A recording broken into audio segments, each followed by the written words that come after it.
Welcome, ladies and gentlemen, to a new episode of the X Button, Season 4, Episode 41. I am your host, Alejandro, and with me having two special guests that have been before in the show in separate episodes, and now I get to kind of mush different worlds together this time. And making his return after the post-election episode, Joseph La Russa AKA DonLionheart. How are you doing, Don? Good. How you doing, Alex? Good to see you. Yeah, thank you for being here, especially as the Thanksgiving holiday is so soon to about to happen now. And also making his return, usual guest, pretty spicy guest usually, and sometimes when we go long-winded and he loves sprouting.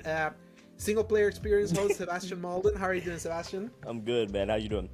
I'm doing good. We have been having quite a many those long chats that I'm like, gosh, this has to be a podcast episode. Oh yeah, for sure. We're having one today. I was like, might as well be like, can you do it today? And here we are. So thank you guys for being here. It's can you believe the year's almost over?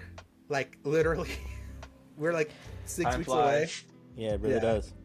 Yeah, and next thing we know, it's gonna be December 31st, and 2024 will be like in our backs. But before this ends, we're gonna talk at least about a few things, because this is the X-Bottom podcast, our gaming podcast that posts every Fridays from 10 a.m. onwards, God willing.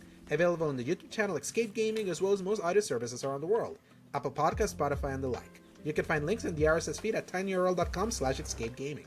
If you enjoy our show, give us a like and subscribe. And just a little housekeeping, I would highly recommend last week's episode that I had Rick Ho from Hogue Law. That was an episode that Don was trying to be on, but Hogue's recording schedule was basically made it impossible to be in because he had to record. I don't even know early. how you managed to do it. It's the middle of the day. How did you pull that off for yourself? Did you quit work for the day? Yeah, I was I did all my work that I needed to do, and I had to carve the time out because I needed to do that one. But that's why we usually record really late. But that was the only time that he could record, because he was gonna then do his virtual legality episode live, and then he recorded with Colin for the Last Media episode. So he recorded 3 times, and he still gave me time. So I was like, I'll make the most use of this. So yeah. If you give me heads up like a week or so early, and for that sort of thing, I can usually make it work. So just give me a heads up on that sort of thing in the future. Yeah, and just know that he will always do early recordings because of his Had the stroke not happened, I think that it would have been different. But now we we kind of have to work around. I made the joke on Twitter. I made the joke that Mrs. Hogla approved that appearance. So that's why I was like, that was funny. Yeah. So all right. So time to talk about what we've been playing. So Don, you just recently posted your review for Dragon Age: the Veilguard. I did. All your last appearances, we've been talking about Veilguard. We did that. What were our hopes and dreams? How are you feeling about it? And now it's you're back, and it's okay, you finished the review, you posted it, you have quite some thoughts. So actually, you've also been playing this, right? Yeah, I've been playing this.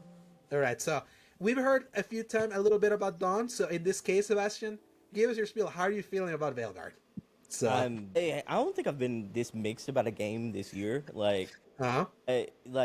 Honestly, I'm trying to come at this objectively speaking of letting this game stand on its own merits, and I think that's been sort of a personal challenge, because I'm entwined with this franchise. I know a lot of people love the Mass Effect games, and I love Mass Effect as well, but almost on an equal footing, I loved Dragon Age and what Dragon Age was from the very beginning. And this is a series that kind of incrementally evolved over each iteration, and I was okay with the small steps of evolution, but this feels like such a massive departure from what Dragon Age was in a lot of different ways, that the only thing remaining standing from the foundation that I really enjoyed about Dragon Age is the BioWare's dialogue of dialogue choices and romance trees and that sort of thing. That to me feels like the only foundation that's still remaining. And I understand you want to appeal to new audiences. I always tell Alejandro, I'm how does something appeal to the broader audience? You have to appeal to that nowadays. Me and him talk about that in our private chats, but it's such a departure though that I, from a OG Dragon Age fan, feel almost slighted in a way. I want what I liked to Dragon Age for. I want the more strategic Dragon Age. I want the actual being in control of all my companions. I feel like this is, and I don't mean this to be super offensive to anyone who loves the game, because I do like some aspects of the game. I feel like this is too close to Avengers like gameplay than I actually want it to be. And you know, The like Crystal it feels Dynamics Avengers for people yes, to Chris, remember. yes. And I'm like, I feel like it's almost more simplistic in the gameplay in a way that I think like I would have preferred. I wanted more Mass Effect Origins, Mass Effect 2. Even like I loved Inquisition. Inquisition was my game of the year back then, but in 2015. But like I would have loved for more of that as opposed to completely rehauling basically the franchise.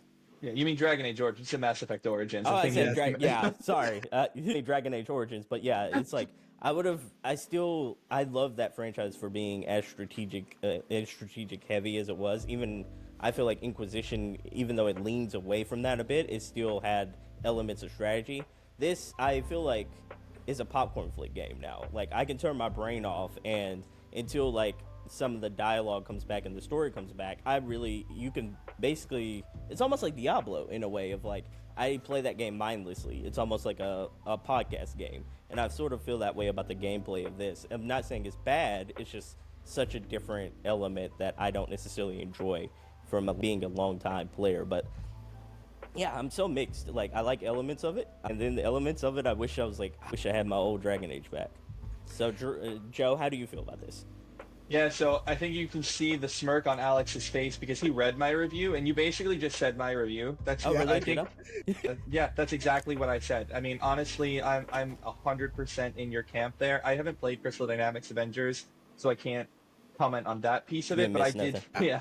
But I did feel it had that more like God of War, Final Fantasy 16 style action, dodge, run around, dodge, limited health potions, like super limited health potions, not like Inquisition where you had like 8 10 health potions or whatever Yeah. limited. Yeah, like so no, my stance, so I'm pretty new to the reviewing scene here. I've only reviewed, this is my 3rd review ever. My first one was Aura History Untold. My second one was Life is Strange just a couple weeks ago. So this is my 3rd one. So I'm still new to this, but I have a lot of people that review games in my circle now working with Season Gaming, and they all told me, because I was unsure whether I should even review this game because of my biases in favor of it, because Dragon Age is my favorite franchise of all time. Dragon Age Origins is my favorite game of all time, and Dragon Age itself is my favorite franchise. And so for me, Kingdom Hearts is number 2, by the way. Yeah. Oh, wow. For like, I have a huge bias towards this series, and I was unsure whether I'd be able to set those biases aside. And so everyone in Season Gaming was basically saying, no, you don't set biases aside. You lean into the biases. You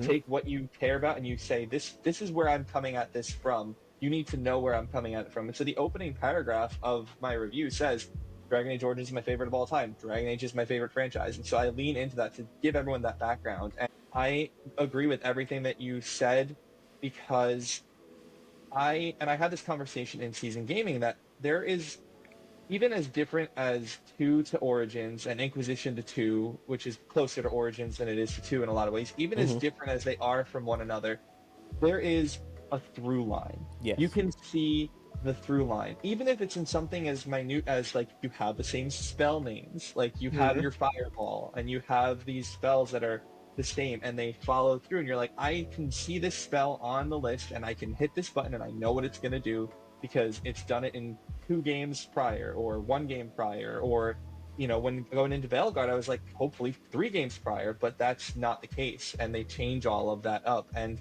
there's no through line in the combat because if anyone hasn't played Origins to 2 is very action heavy compared to Origins. Origins is a straight up CRPG tactical game. It is.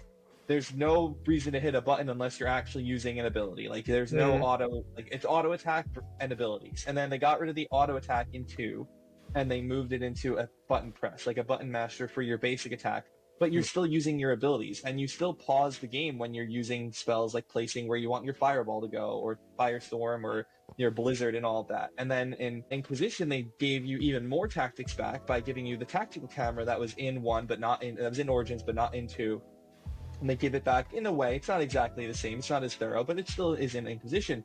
And there's this through line. So even though you have the action shift where you're now button mashing a little bit, you still have and I've always played these on console. I played on PS3, and PS4. So I have always had 8 abilities. Like, that's it. You have 8 abilities. You have, you know, all the face buttons, and then you hold L2 or R2, whatever it is, and then you have all those abilities again. You have 8 abilities for one character, for your character. And then you can switch to any other character at any time, and you have all of their abilities again. And Yeah. that is so cool. I feel so invested in what I'm doing when I'm doing that. And then you move into Veilguard, and that through line is cut. They just snip that thread. Like, there's nothing remotely the same. You don't have a fireball. You have a meteor. You have a Dragon Age game without fireball. It's called Meteor. Why? Why do that? There's no reason to do that sort of thing. They have a chain lightning. That's the only connecting thing that I saw in terms of spells in there anywhere. Like, why do that? And then you're limited. It's not like, oh, you get 8 abilities for your character, but you don't control no. You get 3 abilities for your character, 4 if you count your ultimate, which takes forever to build up. It takes forever to build up. Yeah. And you can confirm there's no way to make that quicker. Like, is there no like a skill tree upgrade that could speed up the process? There are things that speed it. Oh, if you'd let me finish, Mr. Alejandro here. What I was gonna say is I found a little hack in the game that I think is actually a bug that they haven't fixed. In that Lara, who is my favorite companion and my romance option in the game, she has this ability in her healing tree option where if you select it and you heal yourself, you get 20% of your ultimate from her healing potion. And it's not supposed to work outside of combat, but it totally works outside of combat. So you just like spam it, and so you can go into every combat encounter with your ultimate full by just spamming her healing ability on you. It's a like 30-second cooldown for it. But like, to your question, Alex, you know, there are like minor ways that you can make it go a little bit faster, and you can have like slots of your gear that say, oh, your potion now gives you ultimate but doesn't heal you for as much, things like that. So there are trade-offs, but it's not even a very useful ability because it's, as a mage at least, I played a mage. I don't know what you played, Sebastion, but I played a mage. And so your ability, your ultimate, is a damage type. It is a damage type thing. It is fire or electric or whatever it happens to be. And so if you are fighting a thing that's resistant to fire and you have a fire ultimate, and so you're washed. Absolutely washed. Why am I doing this? It's pointless. Yeah. And so, so I agree. The lack of companion control was heartbreaking to me. When I found out that we weren't going to get to control our companions, and I was heartbroken because I love the companions, and I think that controlling the companions and getting the feel of them and seeing what their abilities are on a more deep level, because in Veilguard you have 3 abilities for Rook, and your companions all have 3 abilities as well that they can have active at any one time. They don't even have an ultimate, they just have the 3 abilities there, and so you only have access to those, but they're cooldown based. So you throw a healing potion at yourself, Valara's doing nothing for 30 seconds, and if you do a heavy draw attack with Harding's doing nothing for 45 seconds after that, and you're just waiting. There's so much waiting, and I don't feel like I'm getting the feel of what my companions do. Whereas in the prior games, if you're playing a mage and you're like, oh, Alistair, you idiot, why are you getting killed by that dragon all the time? I'm just going to control Alistair. My mage is smarter than Alistair's AI. I'm going to play Alistair and I'm going to do the tanking. And I've done that. I have done super hard fights in those other games by just saying, I'm going to let my guy do what he's doing and I'm going to take over another character, and I can do it because I beat the fight. That's really hard that I would have died on because I had that kind of fine control, and you don't have that. And that is a shame. It really is a shame. Hey, Joe, really quick. Have you played Marvel's Guardians of the Galaxy? I did play Guardians of the Galaxy. So that's kind of what it reminds me of. It's like you playing a Star-Lord and you basically contrling, like, all that's your such other a great characters. analogy. Even in the little that I played, it's very much like that. Even down to the cooldowns. It is like that. The difference is that Marvel's Guardians of the Galaxy is a different game, a different franchise, a different universe.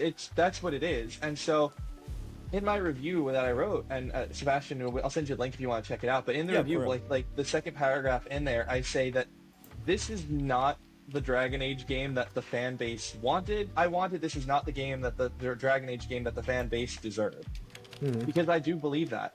And I gave this game a pretty good score still, because I recognize that as much as the combat was not something I wanted, it's still a good combat system. BioWare made a really good combat system here as a baseline. Like, they did a good job. They're the guys that made Mass Effect, which is phenomenal, as everyone knows, and they made Anthem, which played well. Even if it wasn't a great game, it still played really well in general. And so they just took their action abilities and they put it in Dragon Age. But that's the problem. That was not Dragon Age. Dragon Age is not the action, the super duper action control hero game. It was the slower, deliberate, let me think about this, let me figure it out. Even if it's not incredibly tactical, like 2 is not incredibly tactical, there is a level of, hold on, let me figure this out. Whereas in Veilguard, the entire time I play the combat, I'm mashing the button to attack, and I'm just dodging a lot, just trying to dodge. I don't think I used the parry block system more than like 3 times because there's no reason to. I was just gonna dodge everything, and you know, it just didn't feel. It doesn't feel like Dragon Age when you're playing it a lot of the time, and that is a shame. And that really is a shame. It doesn't feel like Dragon Age. But I know I'm talking a lot here, but to your other point, Sebastion, Get it all out. That's why I wrote the It's review. music to my ears. Like I've been telling Alejandro, I'm like, this ain't Dragon Age. Like I told him in our chats, I was like, they should have just made this another IP.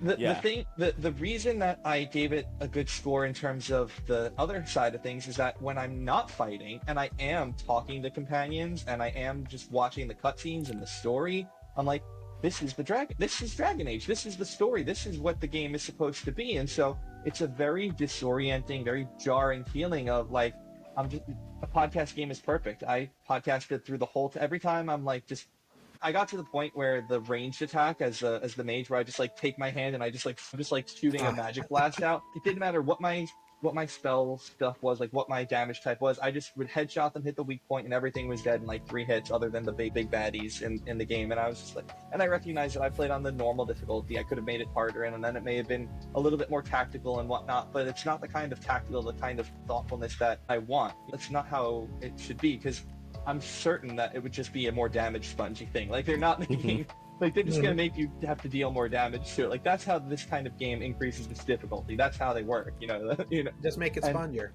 Yeah, make it spongier. That's exactly right. And so, you know, going from that, I'm just, you know, spraying my ranged magic at them, and then, okay, that's over. And then you start having banter, like the companions talking to each other. Like, Harding and Ballara get along so well. It's so cute to hear them to talk. And then, like, you know, elves and dwarves have this weird connection between, you know, without spoilers, you know, ancient dwarves and ancient elves and things like that. And hearing them have their discovery, like, do they have a shared language? Are they like talking the same thing? Did someone just hear a word from the ancient dwarven language and bring it to the elven language, or vice versa? Like, who knows? And that was a fun thing to hear. Like, there was a whole storyline going on in the banter, and that was really fun. And that's the Dragon Age that I love. That's the Dragon Age that I wanted, and I did not get that when I wasn't just hearing the story go on.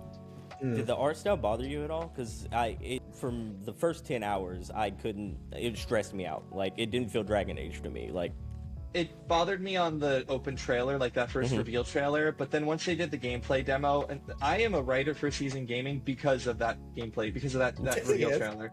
Like, that gameplay trailer and the preceding reveal trailer sparked so much in me that I reached out to Ains, and I was like, Ains, I want to write something for your website, and and it's going to be Dragon Age. And he was like, go for it, man, welcome to the club. So I started writing, because it did bother me at first when I first saw it, but when I got into the game and then I watched people, like, you know, I looked at Inquisition videos and stuff, and I was like, it's not that much of a departure from Inquisition, other than the Kunari, which I don't understand. I was about to say, what about the Kunari?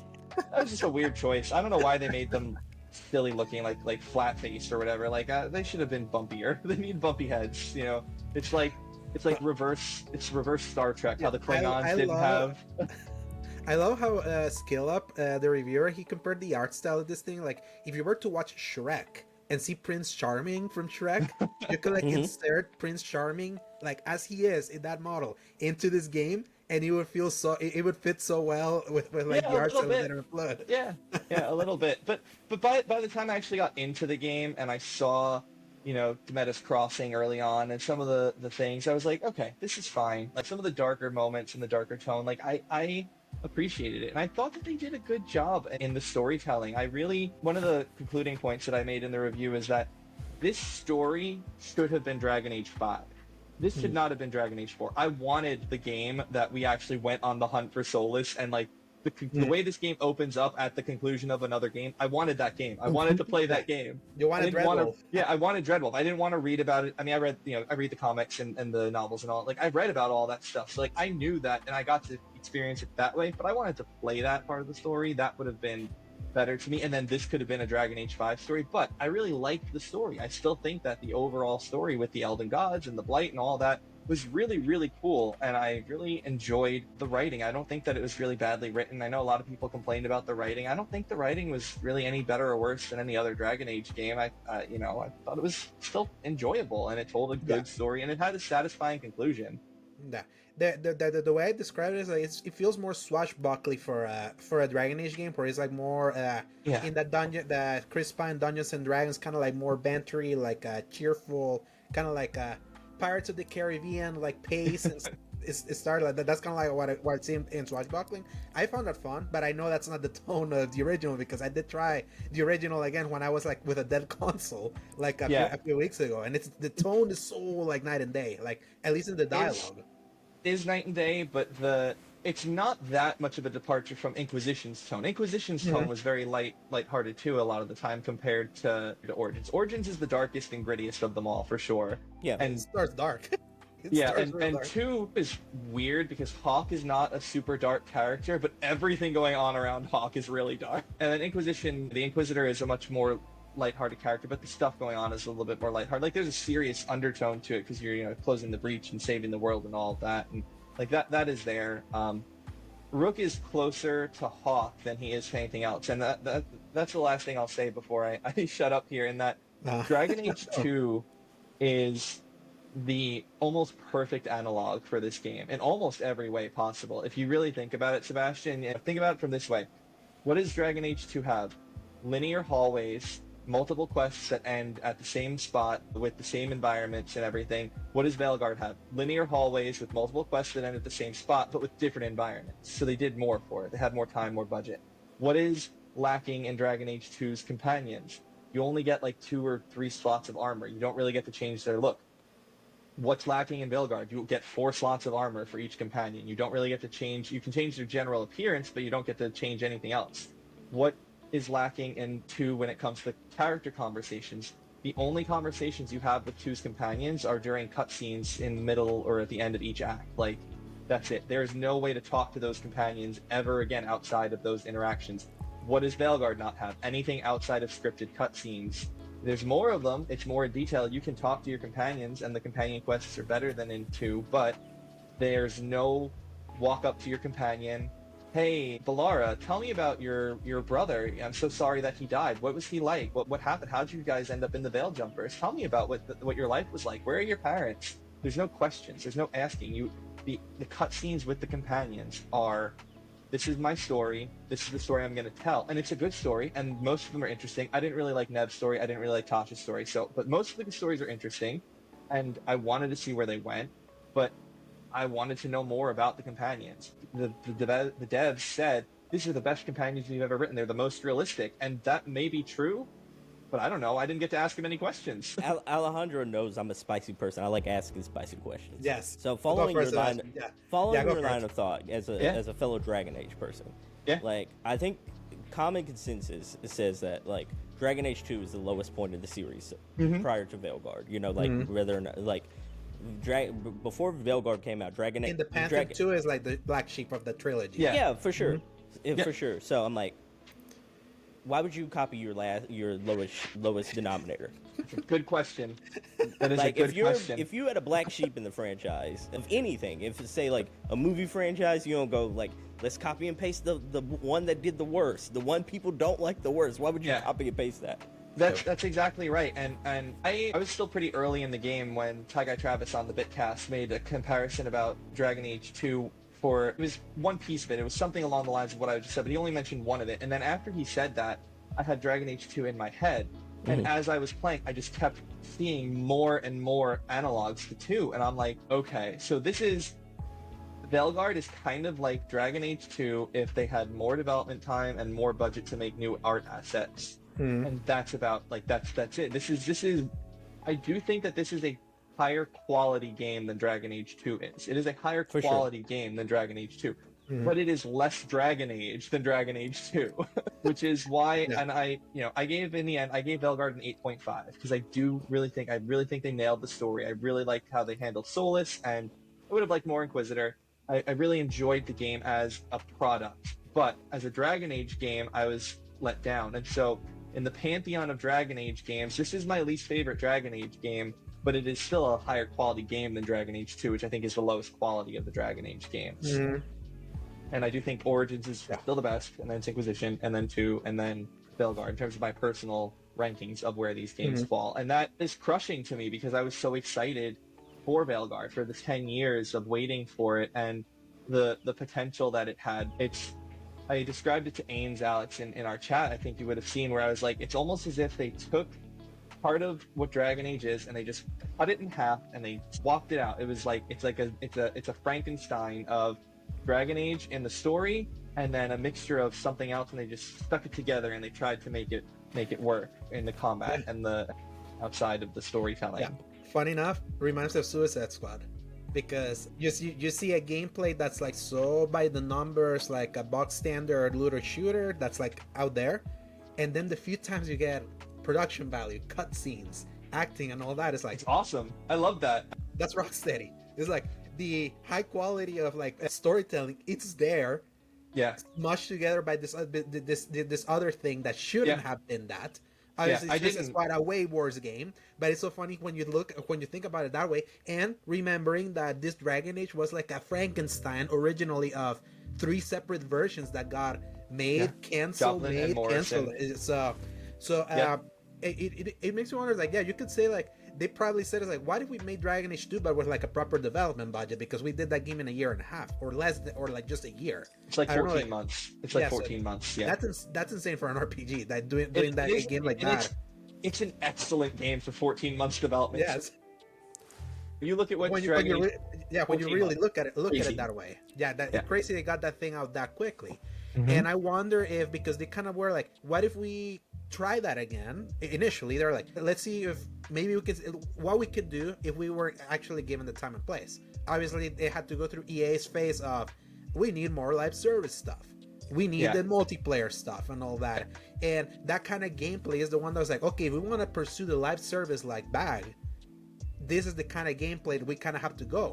And then when EA went through its whole reform, where like the Star Wars Battlefront 2 completely collapsed on them, like the Jedi Fallen Order shocked them how well it did as a pure single player thing, and then be like, okay, we need to kind of like cut back that. They had that kind of, they basically set up we had the bones of the action, let's strip the live service stuff, and then let's just build a game. I know they said they built this, like what this game has been built since 2020, so it's been like built in like 4 years. So, and that's the reason why they did that. So at least it's kind of like when you think about it. Yeah, because it started with Joplin first. That was the original incarnation, which Joplin was, interestingly enough, I don't like the sound of what Joplin was supposed to be. Joplin was supposed to be set in Minrathous and Tevinter alone, and it was going to be a heist-based game where it was smaller and focused on replayability. That didn't really sound interesting to me. Well, that was before it was multiplayer. That was supposed to be, that was a single-player version. And then Mike Laidlaw left. They canceled that version. They restarted under Morrison as the new code name. That's what was the live service version of it, and that was what everyone. Jason Schreier did the report on BioWare in 2019, where he uncovered all of that stuff, and that's what was like terrifying of all the fan base. Then Jedi Fallen Order happened, and they were like, "Oh wait, we can make single player games again." And so then they I don't think they did a hard reset. I think this is more of a soft reset of Morrison, and that's good because they got to do a reset, which was nice. But I don't remember who said it. Someone said that you can feel the bones of the live service based on how the mission structure is and how you go to a point. Was it Hogue? Okay. Yeah, you get to the point and like the person's standing there waiting for you, and you just hit the button and you load into the mission. Like I can see that live service structure being in there, and that's okay. I don't really mind that piece of it. I think that they adapted that really well. It's just the fact that they left in the play it alone, but not really, with the fake companions that aren't really doing anything. Like, I think they do like 1% of damage every like 3 or 4 hits. Like, they don't do anything if you're not giving them abilities. Did you notice that, Sebastion? That like they just kind of do nothing. But I want to ask you a question, Joe, because I think Yeah. I think this is what I'm coming to crux with slowly, as far as like what Dragon Age is right Yeah. now and what I Mm-hmm. want it to be, or what I wish it was. Do you, based on Veilguard, do you want more Dragon Age like this, or you like? Because for me, like I'm wrestling with the fact that I got more Dragon Age. It's not in any form in the package that I want it to be. So I'm like, I was telling Alejandro this in my chat. Like, I wanted this game to succeed Mm-hmm. because I do want more from BioWare, but I didn't necessarily want it to succeed in the form of like, this isn't my Dragon Age. Like, Yeah. and For I'm this like, to be the breakout success that is like, oh look, our gamble paid off. This is what people want. That's kind of like what you didn't want it. yeah. So I'm like, now it feels like the Dragon Age that I want is dead. So I'm What, like, what this needs to have happen, Sebastian, it's gonna be funny. It needs to walk a very fine line. It needs to do well enough that they're like, oh, people like Dragon Age, but not so well that they're like, oh, people want action Dragon Age. It needs to like be in that middle ground where they're like, oh, BioWare still makes good single player games, but hey, look at Inquisition. It's 10 years old and it sold 12 million copies, which is way more than any BioWare game has ever sold. Maybe let's go back to the thing that sold 12 million copies. Yeah, it's wild for that, considering like how big everyone thinks Mass Effect is, but Dragon Age has Inquisition always sold been more. a better seller. Dragon Age has always been a bigger seller than Mass Effect. I don't know why people don't realize that, and BioWare has this terrible Echo habit of chambers. anytime they announce anything about Dragon Age, they always throw a little bit of Mass Effect in there. And so I was so happy this year that they gave Dragon Age a chance of its own spotlight, and they're like, we're just gonna lay low on N7 Day this year. We're not, no teasers this year. We're just gonna chill. I was like, thank you for giving Dragon Age a moment to actually shine. Even if it's not the Dragon Age the way that I would like it to be, at least it had its moment. The only thing they said about Mass Effect is that the team came in to finish Veilguard. That's the only thing they mentioned about it. I mean, yeah, but that's fair. Like that's how their studios have always worked. They've always had the teams come in and help clear out. Like that's good game development. It eliminates things like crunch on the team doing the main work. So. Yeah. But so that's my answer to your question, Sebastian. Is I think that it needs to walk a fine line. I want them to do well enough to keep BioWare going. I do want more Dragon Age. I love the lore of Dragon Age. Like I said, I read the books. I've got all the comics. I have both collector's editions of the World of Thetis volumes 1 and 2. My volume 2 was destroyed in a flood, and my dad went out on like a multi-Christmas cycle trying to find me a copy of it, in like a new copy of it somewhere, because it was obviously long sold out, and he like got it for me. Like that's how much that's sweet. this lore means to me. I give them shout outs on different things all the time, but Gilder Thalin, Katie, and Jackdaw, the two YouTubers, two Dragon Age lore YouTubers, they're amazing. They're so knowledgeable, and I've interacted with both of them a little bit on Twitter and whatnot, and they're so fun to watch, and I really like their content, and they're so knowledgeable about it, and they find these little things, these little hints, these little nods, and just the tiny little Easter eggs, and I love that stuff, and BioWare does a really good job of putting it in, so I want that to continue.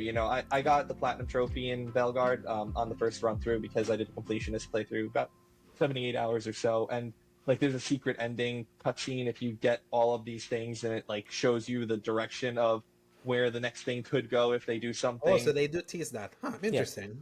Yeah. They do tease it, yeah, which they've actually been teasing it since Inquisition already, so it's just I'm not going to say anything else about it, but there's a thing in Inquisition that brings this thing up, and then they mention it in some of the books in between the tie-in media, and then it's the ending cutscene there. And do you know what I'm talking about, Sebastian? No, I haven't seen that yet. Okay. I was actually like your brilliant, like train of thought there. What had me thinking like, another thing I was thinking while I was playing this game is like I do want it to walk that fine line because I do want more Dragon Age, but like I live in a post Baldur's Gate 3 world now. Yeah. Where I'm like the Baldur's Gate 3 has shown success with that type of strategy game is right around the corner, and I'm like I would love to get a Baldur's Gate 3 with a BioWare spin, with a BioWare like formula, and it's funny you said it because Baldur's Gate 1 and 2 were made by BioWare. Yeah, the for irony sure. of all of this. Yeah. So I'm like, now to come back around, I would love for the production value of a BioWare, of a Dragon Age Veilguard to be put on more of a, Baldur's Gate 3 spin on it. And I'm like, that's sort of what we almost had in, like the older Dragon Age games. Yeah, I would be like Baldur's Gate for sure if you wanted to go that level. I would even be okay if it went to something like Pillars, like Pillars of Eternity. I would want the Pillars higher is production. fine. I would want the higher production value than Pillars has because it's still scenes and everything. So I would want the higher quality, like the quality of the Baldur's Gate 3. But even if it was the gameplay style of like what Pillars is, because Baldur's Gate's turn-based, Pillars is naturally a not turn-based game. It's cool. I like Pillars a lot. I'm excited for Avowed because I like Pillars.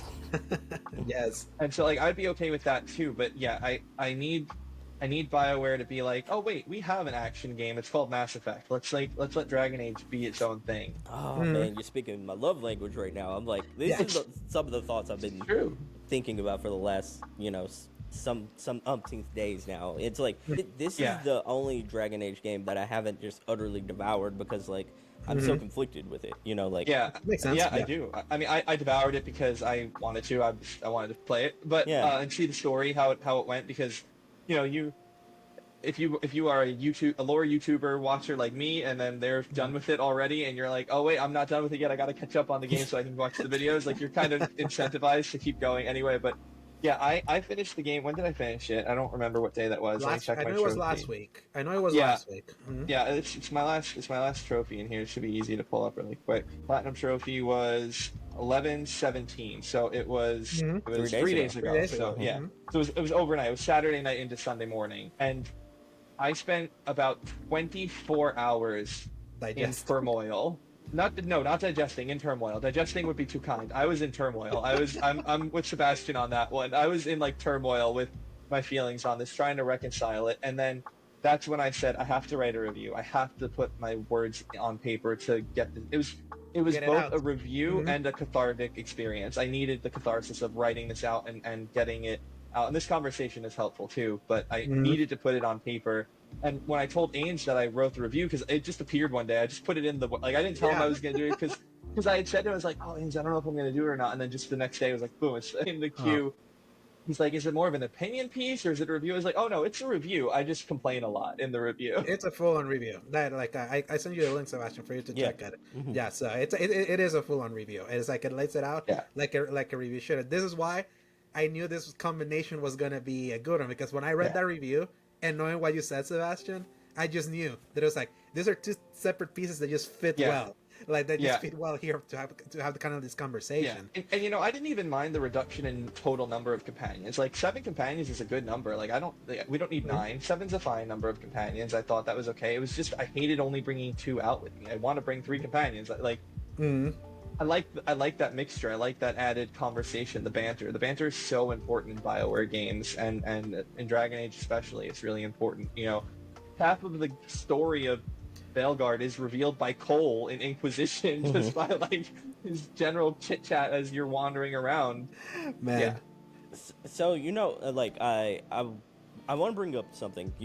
As I was playing Veilguard, another thing that popped up into my head recently is a game that I've played a lot of, and that's Metaphor ReFantasia. I liked Metaphor a lot more than I liked Veilguard, but the thing that kind of like ties these two very different things together in my head is that Atlas took a wild swing making a new RP that also had like a lot of the foundation of something they've done before, but then all the new stuff that they decided, hey, we want to take a swing and do something completely new and different, and we wanted to innovate a little bit like that. They put it on a brand new IP, and I respect that so much, because you're not forcing Persona fans to just fall in love with something brand new. Persona can still be Persona. It's like with Dragon Age, the Veilguard, it's like you're forcing me to almost fall in love with a different style of game at this point. And I think that's where I kind of respected what Atlas did a little bit more so with Metaphor of you made me fall in love with something very similar but different. It still had the foundation there, but it was so different in the way I would say with Metaphor, it feels like a evolution of their established gameplay style. Because there's so much of Persona that is still there in Metaphor, including the calendar system and all that, which in my opinion the calendar and metaphor, I think, is the weakest part of that game in comparison to Persona, because in Persona it made sense for the high school, because like it's obviously like it's going through like an entire school year, and in metaphor it feels a little different considering like it's a little bit more out there and it's more fantastical and all that. But it was them allowing a new IP, a new world, kind of like work with their established like gameplay systems that they were able to then evolve into something that feels familiar but evolved and fresh. And I feel that's where metaphor really got there. Yeah, so. I agree with everything you said. The only thing I like feels like a little bit of a strong deviation from what Persona was is those archetype system, like in the way like, because that feels like it changes the gameplay and changes the evolution of what everything about like the structure of that game is. And it makes it more like a Final Fantasy game actually, because like the Final Fantasy has the job system in some of those old RPGs, so they were able to even like take something that Square hasn't been doing in their games and make them work in their structure and show people it can work in modern time. I only did the demo of it, so I don't have a ton to say on Metaphor. But I have to say that like while I was playing Veilguard, to your point, Sebastion, I was thinking about like I'm excited to go to Metaphor when I'm done with Veilguard at some point, because that's just that demo really stuck in my head a lot because of how cool it was. I think I think about like wish this would have been like I would have probably liked this if it didn't have a lot more than if it didn't have the Dragon Age IP on it. I almost wish it was like their take on a new fantasy game that was also fantasy, you know, that has a brand new IP. Make it an adaptation of Dungeons and Dragons. Griffin Age, you know, just change the animal, change the fantastical animal. No, I agree with you. That's why when I wrote the review, I end the review with a quote that I've heard from reviewers, and specifically Ty Guy Travis is the one who I heard it from the first time, and I said, he said, you can't review the game that you wanted, you can only review the game that's in front of you. And so even though this is not the game that I wanted, it is the game that's in front of me, and the game that's in front of me is a really solid combat style with a really good story RPG kind of game, because I do argue it's not really an RPG. It's really not. It's much more in the combat. RPG light, it is. It's RPG light. It is an action game with RPG elements is what I describe it as, because you really don't have a ton of RPG-ness outside of the conversations. In the combat, you're not doing the RPG stuff as much. But so I agree with you. If this was not Dragon Age and they still told this kind of story, this caliber of a story with this combat, I would be much happier, because I'd be like, oh, that was a really Griffin Age is a great new IP. You know, I'd love to see what Griffin Age 2 is. You know, like that sort of thing. Like that kind of thing would be really fun. And you know, I know that it's kind of controversial for us to say that, oh, this isn't Dragon Age, it's not Dragon Age, because you know people say like, well, you're not the developers, you don't decide what Dragon Age is and what Dragon Age isn't. And so we had this conversation in the Season Gaming Discord. So I want to ask you, Sebastion, who decides what makes a game a game? Now, I had said... Or a franchise, something. Right. Who decides what makes a game a part of a franchise or not? Because I had said that the studio that makes the game determines what the canon is. You can have a headcanon if you want, but the canon is made by the people who wrote the story. And the fans, the people who put hundreds of hours, the experts in the game, are the ones who decide whether a game feels like it fits in the franchise or not. That's my stance on it. I think that if you play the game, because the developers play the game in beta and in alpha, but they don't play the finished product. People that I know that have played Dragon Age games for hundreds of hours, Mass Effect games for hundreds and hundreds of hours in their completed state, they know what those games feel like way more than a developer ever is going to know what they feel like, because they played it that much. And so I think that fans actually have a right to say, you did not make a game that feels like a game in this franchise. So I'm curious, where do you stand on that kind of philosophy? I love that question. I think it's deep. It's thought provoking. It makes me, the first thing you made me think of when you asked that question was, are you a Star Wars fan? Like, you know, I'm like, I feel like the Star Wars, especially with like the books and everything like that, I've had that thought for eons now. It's just the beginning of time, basically. But like, it is one of those, I do, on the one hand, think like the creators or tell you it's canon, but then like you as a consumer are able to strike back and say that shouldn't be, you know, like I think, yeah, you could say that, sure. Yeah, I think consumers and fans should be the judge and the executioner, so to speak. But like, sadly, I think the creators are the jury. You know, like the ultimate deciders of like whether or not something is canon or not. But like, I do think like you should take people to task if you don't believe like something fits within a lore. Like, I think like if you were a Star Wars person and they made a Jar Jar Binks live action movie, you know, and I think like we would probably all be enraged and say this probably doesn't belong with the rest. One of these doesn't belong, you know, like it's one of those that type of situation. Even though I think the Phantom Menace is underrated, but you know, I digress. I do too. Yeah, I do too. Actually, I actually really like Jar Jar Binks. I know I'm a minority. I find him very funny. I watched it as an adult, and I was like, oh, this is stupid but fun. Like, he's goofy. Yeah, he's basically. funny. He's funny. Yeah. No, I agree with you, and we brought that up in the same conversation where, you know, Star Wars is one of those things. Like, I think The Last Jedi is a terrible movie, and I think that it's the canon. It is the canon, but it's a bad movie. Like, it should not be. It does not make sense in terms of how Star Wars had been before that. I'm not a really big Star Wars fan, but I used another example. I don't know if you like these games or not, but the Like a Dragon Yakuza franchise. I'm a huge Yakuza fan, and I really love the first, 0 through 6. I love those games. And then when they started saying, hey, we're going to make it a turn-based JRPG for Like a Dragon Yakuza 7, I'm like, no. What? No, I'm good. I guess I was like, I'm done with, I'll stop with Kiryu's story, I guess. It's like, that didn't appeal to me. But I heard so many good things, I gave it a shot, and I ended up really liking it. But I don't think that Like a Dragon, and by extension Infinite Wealth, which I haven't played yet, but I'll get to in June of next year, because I plot out my Yakuza playthrough, so that's due in June.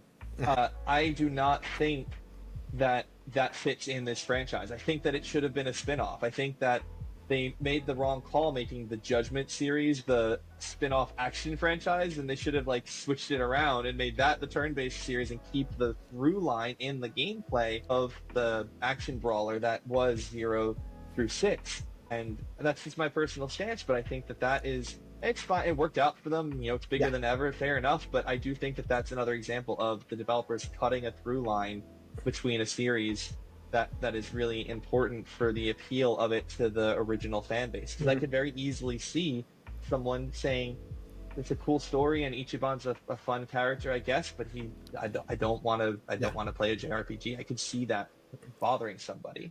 What I find funny is, what is the name from Yakuza 0 to 6, and what are the names of those turn-based RPGs? It's like, that's when they started going more for Like a Dragon, if you notice. Right, well, they unified the branding.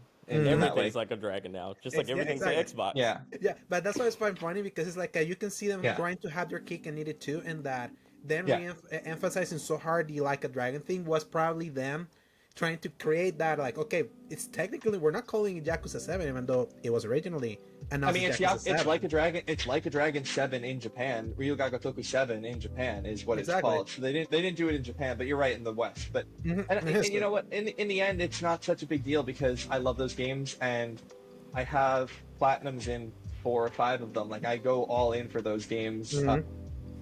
I started with 6. I got the 6 platinum. We talked about this, Alex. I got the 6 platinum. I got the 7 platinum, and then I went and I got the Judgment and Lost Judgment platinums, and then I went back to 0 and I got the 0 platinum. And you wrote all about it.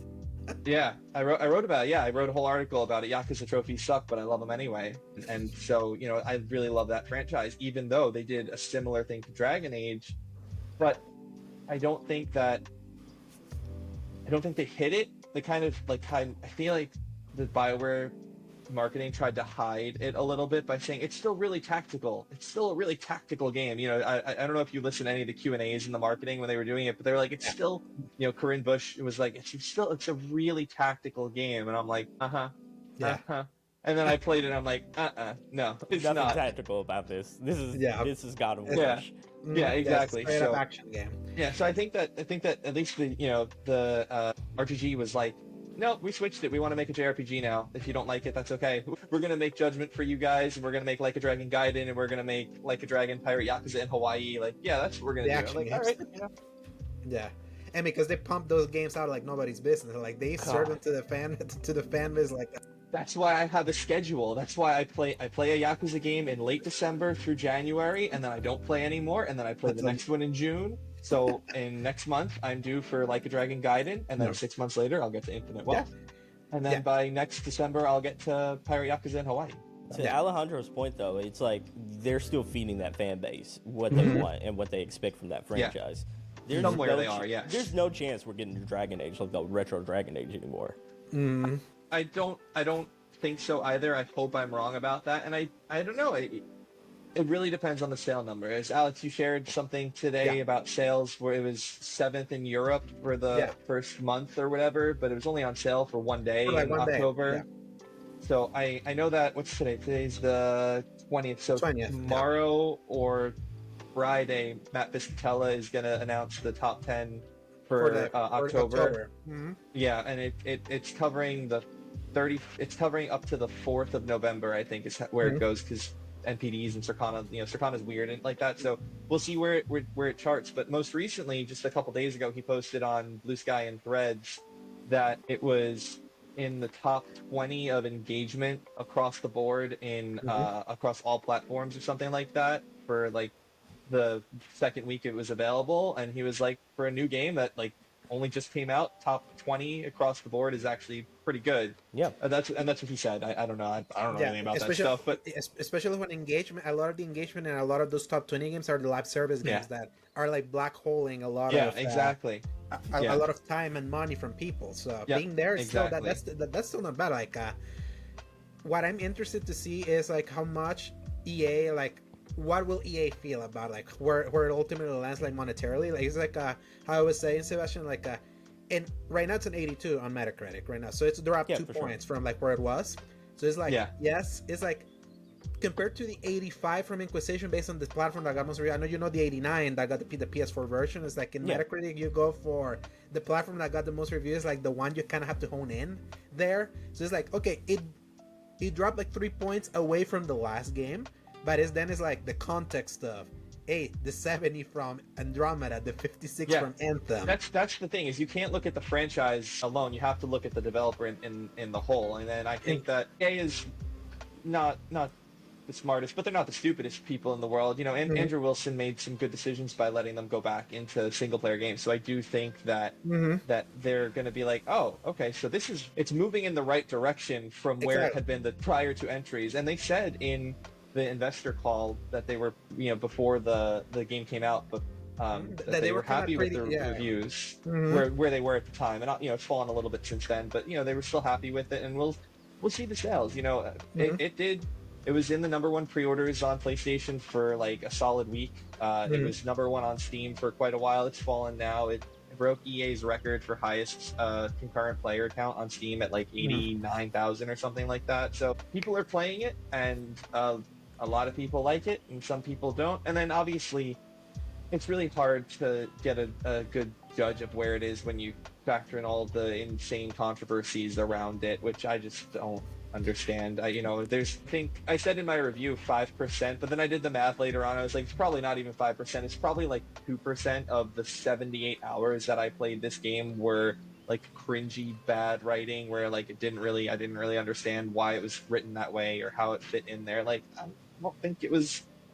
If you let 2% of a game destroy your entire experience, then you're looking to find the flaw at that point. You're looking for a problem.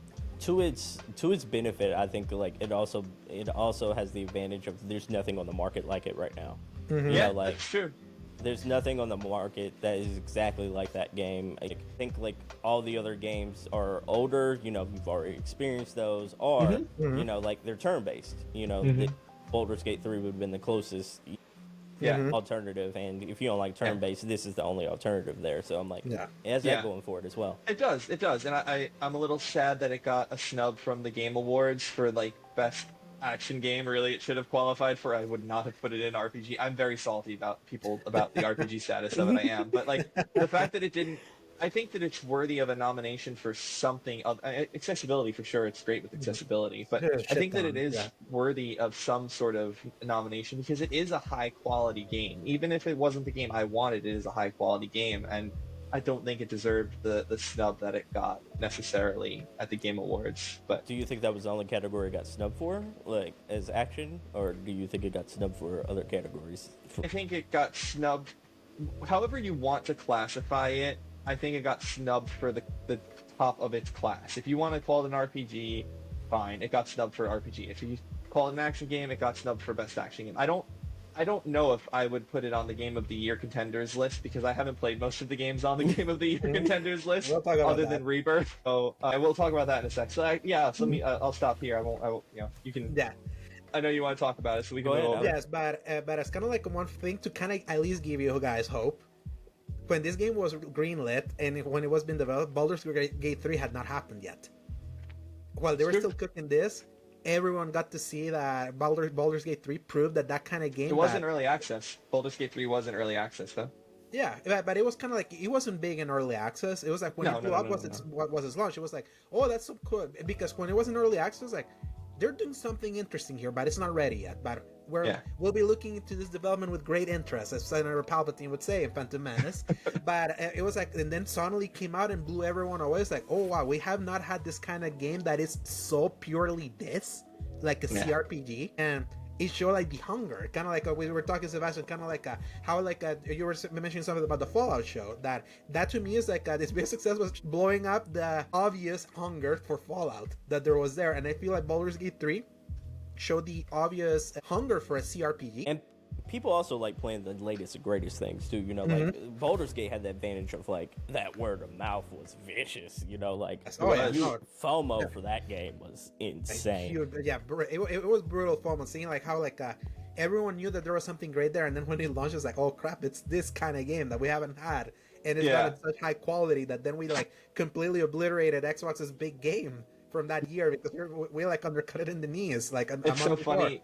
Yeah, it's so funny because I built a gaming PC last year in like April. I've got like not this one that I'm on. I'm at my parents' house, but my gaming rig is like it's got like an i9 13900K. It's got a 4090 in it. Like it's I put a lot of money into it because I was prepping for Starfield. I was like, I want to play Starfield. I love Elder Scrolls. Yep. I really do, and I was really excited bought my for Series S Starfield. to play Starfield. I was like, if I'm gonna get into the Xbox ecosystem, I'll get in with the cheapest way, but I want to play that game. Yeah, so like I built this PC prepping for Starfield, and also because my old PC was old. I loved Crusader Kings and other PC games and whatnot, and I'd never played Cyberpunk because my PC wasn't strong enough for it back then, and I wanted to wait until it was fixed and all that. So like there were a bunch of PC games sitting waiting for me, but Starfield was like a big part of it in my brain. And I have not played Starfield. I've not touched. I played Starfield for about 1 hour, and then I was like, I'm in the middle of Baldur's Gate 3 right now, and because they released it a month earlier than Starfield came out, and I'm like, I'm gonna stick with this until I'm done. My girlfriend and I, we went on our vacation for summer that year, right like a week after Baldur's Gate 3 came out, and I was just like laying there at night. I'm like laying there at night and she's sound asleep and I'm just like, Baldur's Gate 3, it sucks and it's great. I can't wait to get back to it. It's so good. All this stuff. And I loved it. It was my game of the year for sure. I think it's one of the greatest games of all time. Without a doubt. But yeah, it cut Xbox off at the knees, like you said, Alex, because it was so good. And it was good. It had the word of mouth and it had the quality behind it that apparently Starfield didn't. Yeah, I was thankful I didn't play Baldur's Gate 3 before Starfield because it was like I had rose-colored glasses for like hour 10 to 50 of Starfield because the first 10 hours of Starfield were not good. I remember I was like, ooh, this is.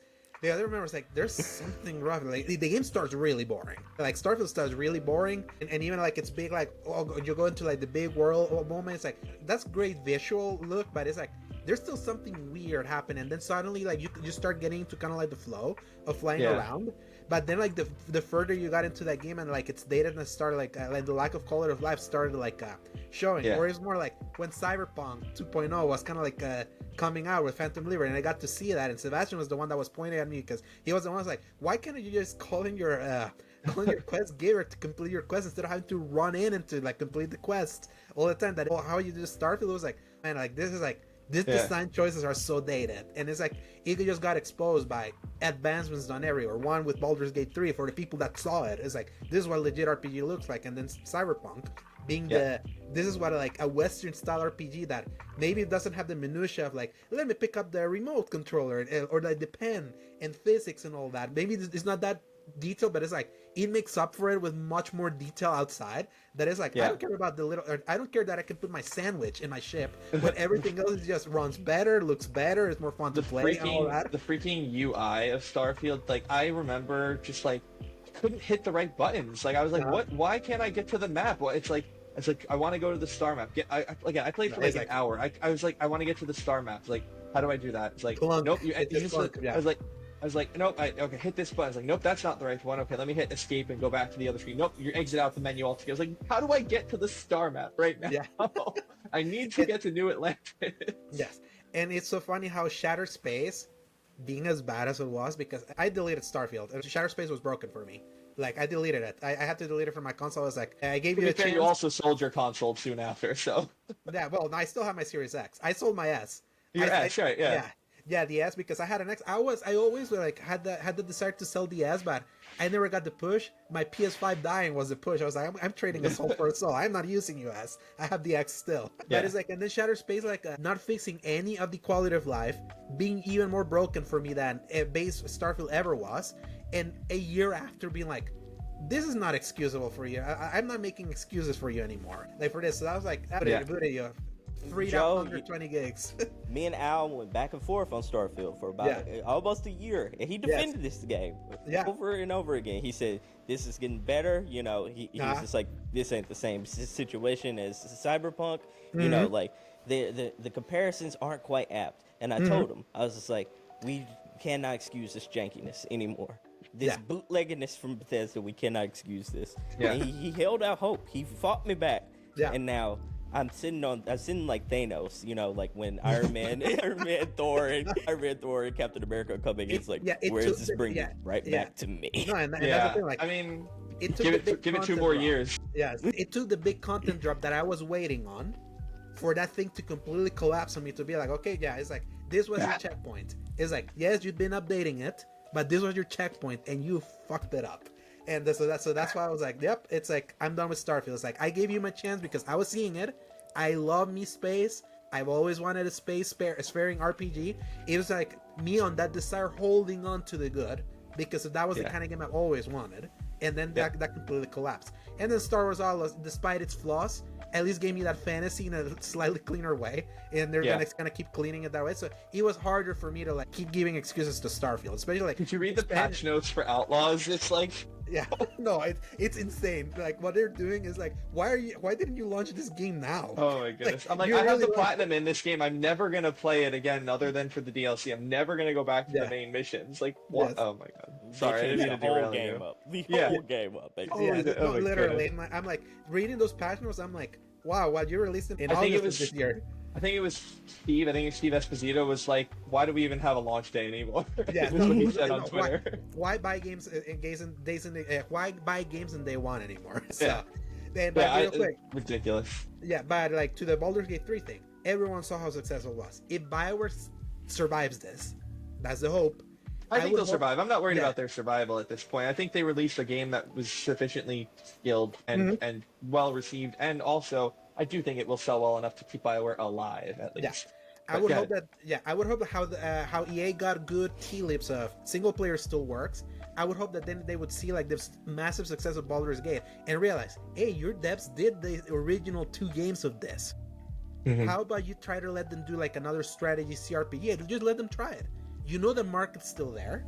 Maybe give it a shot, but we'll have the only problem with that, Alex, the only issue with that the people that did that original is not there anymore, right? No. I mean, well, yeah, that too. But no, the only issue in terms of getting that done is what are they going to need to do it? I'll give you one guess what they're going to have to do it.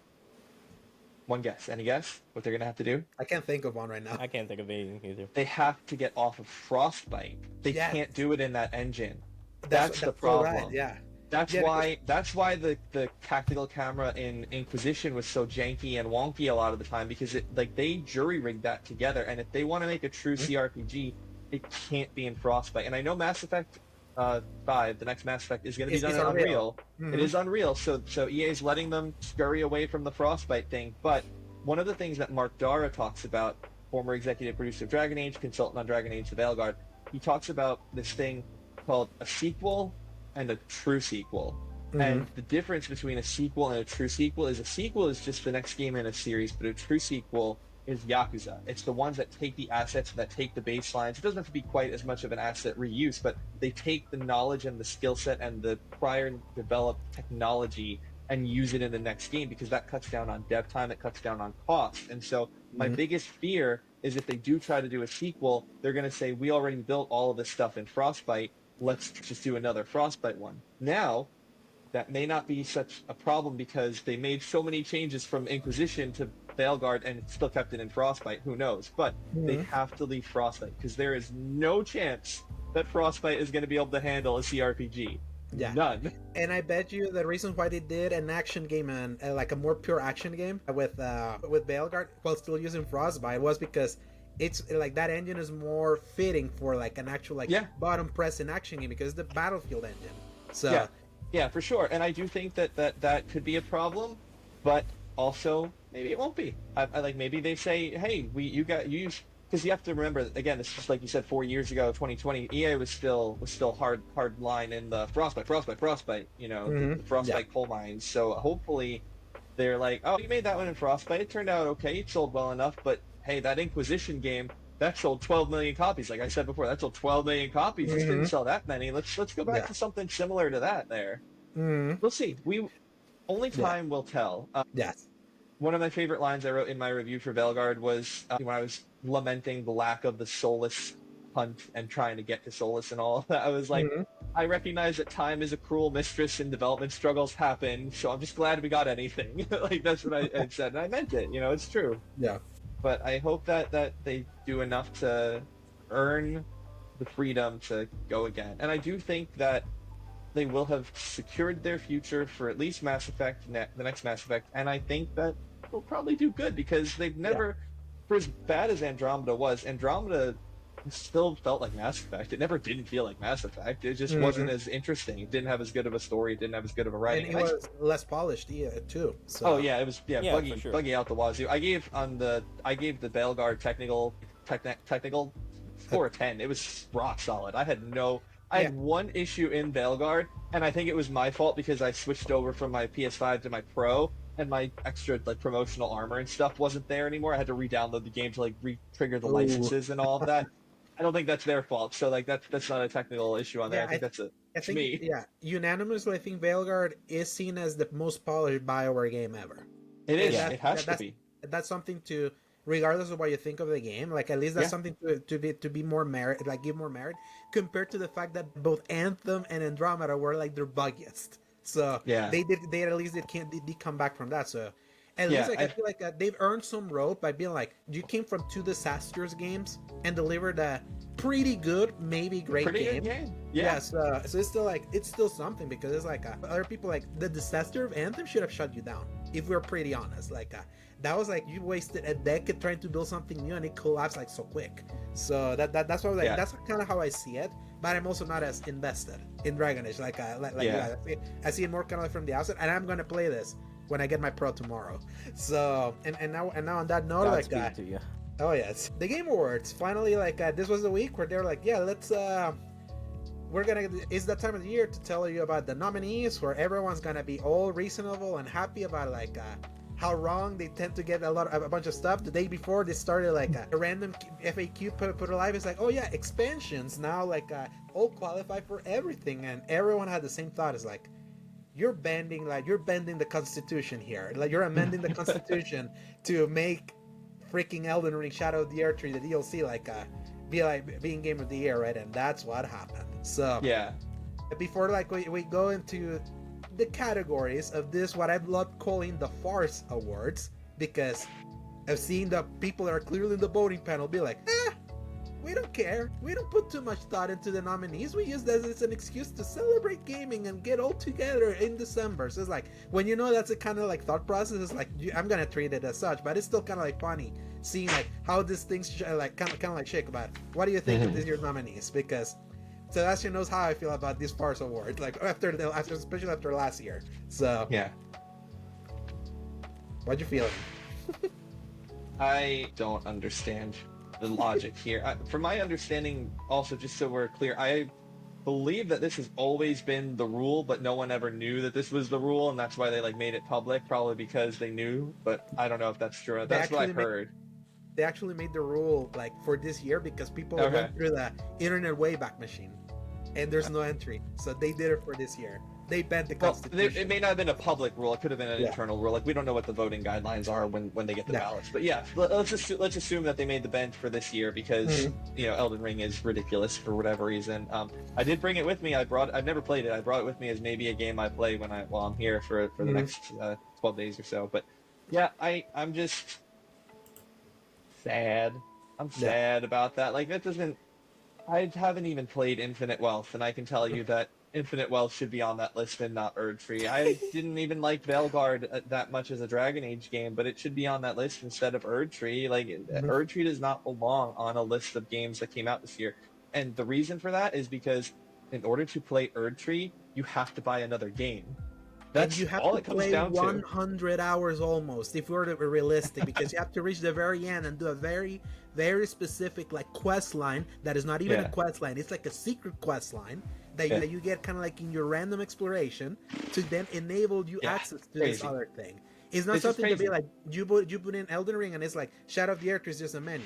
If it was that, even that I would have felt icky. Be like, it's still DLC, but I'm like, at least you can just play that. Sebastion, you could never play Erdtree. Like knowing like what you play. No, like, no, I'm not gonna play it. I can play it anyways. Nah. Exactly. So imagine many people that are maybe even that take a while, because Elden Ring, when it clicks, and then like you get a medal. I was that guy.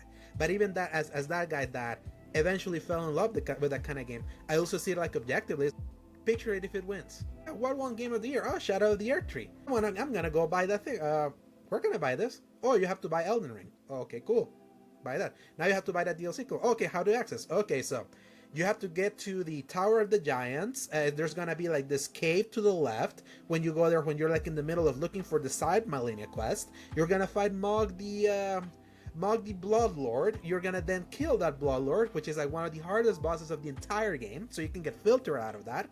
And then once you kill him, then something's gonna pop up there that's gonna give you access to this other massive area. So this is what my wife feels like when I talk about like Harry Potter, Lord of the Rings, or anime. Yeah, exactly.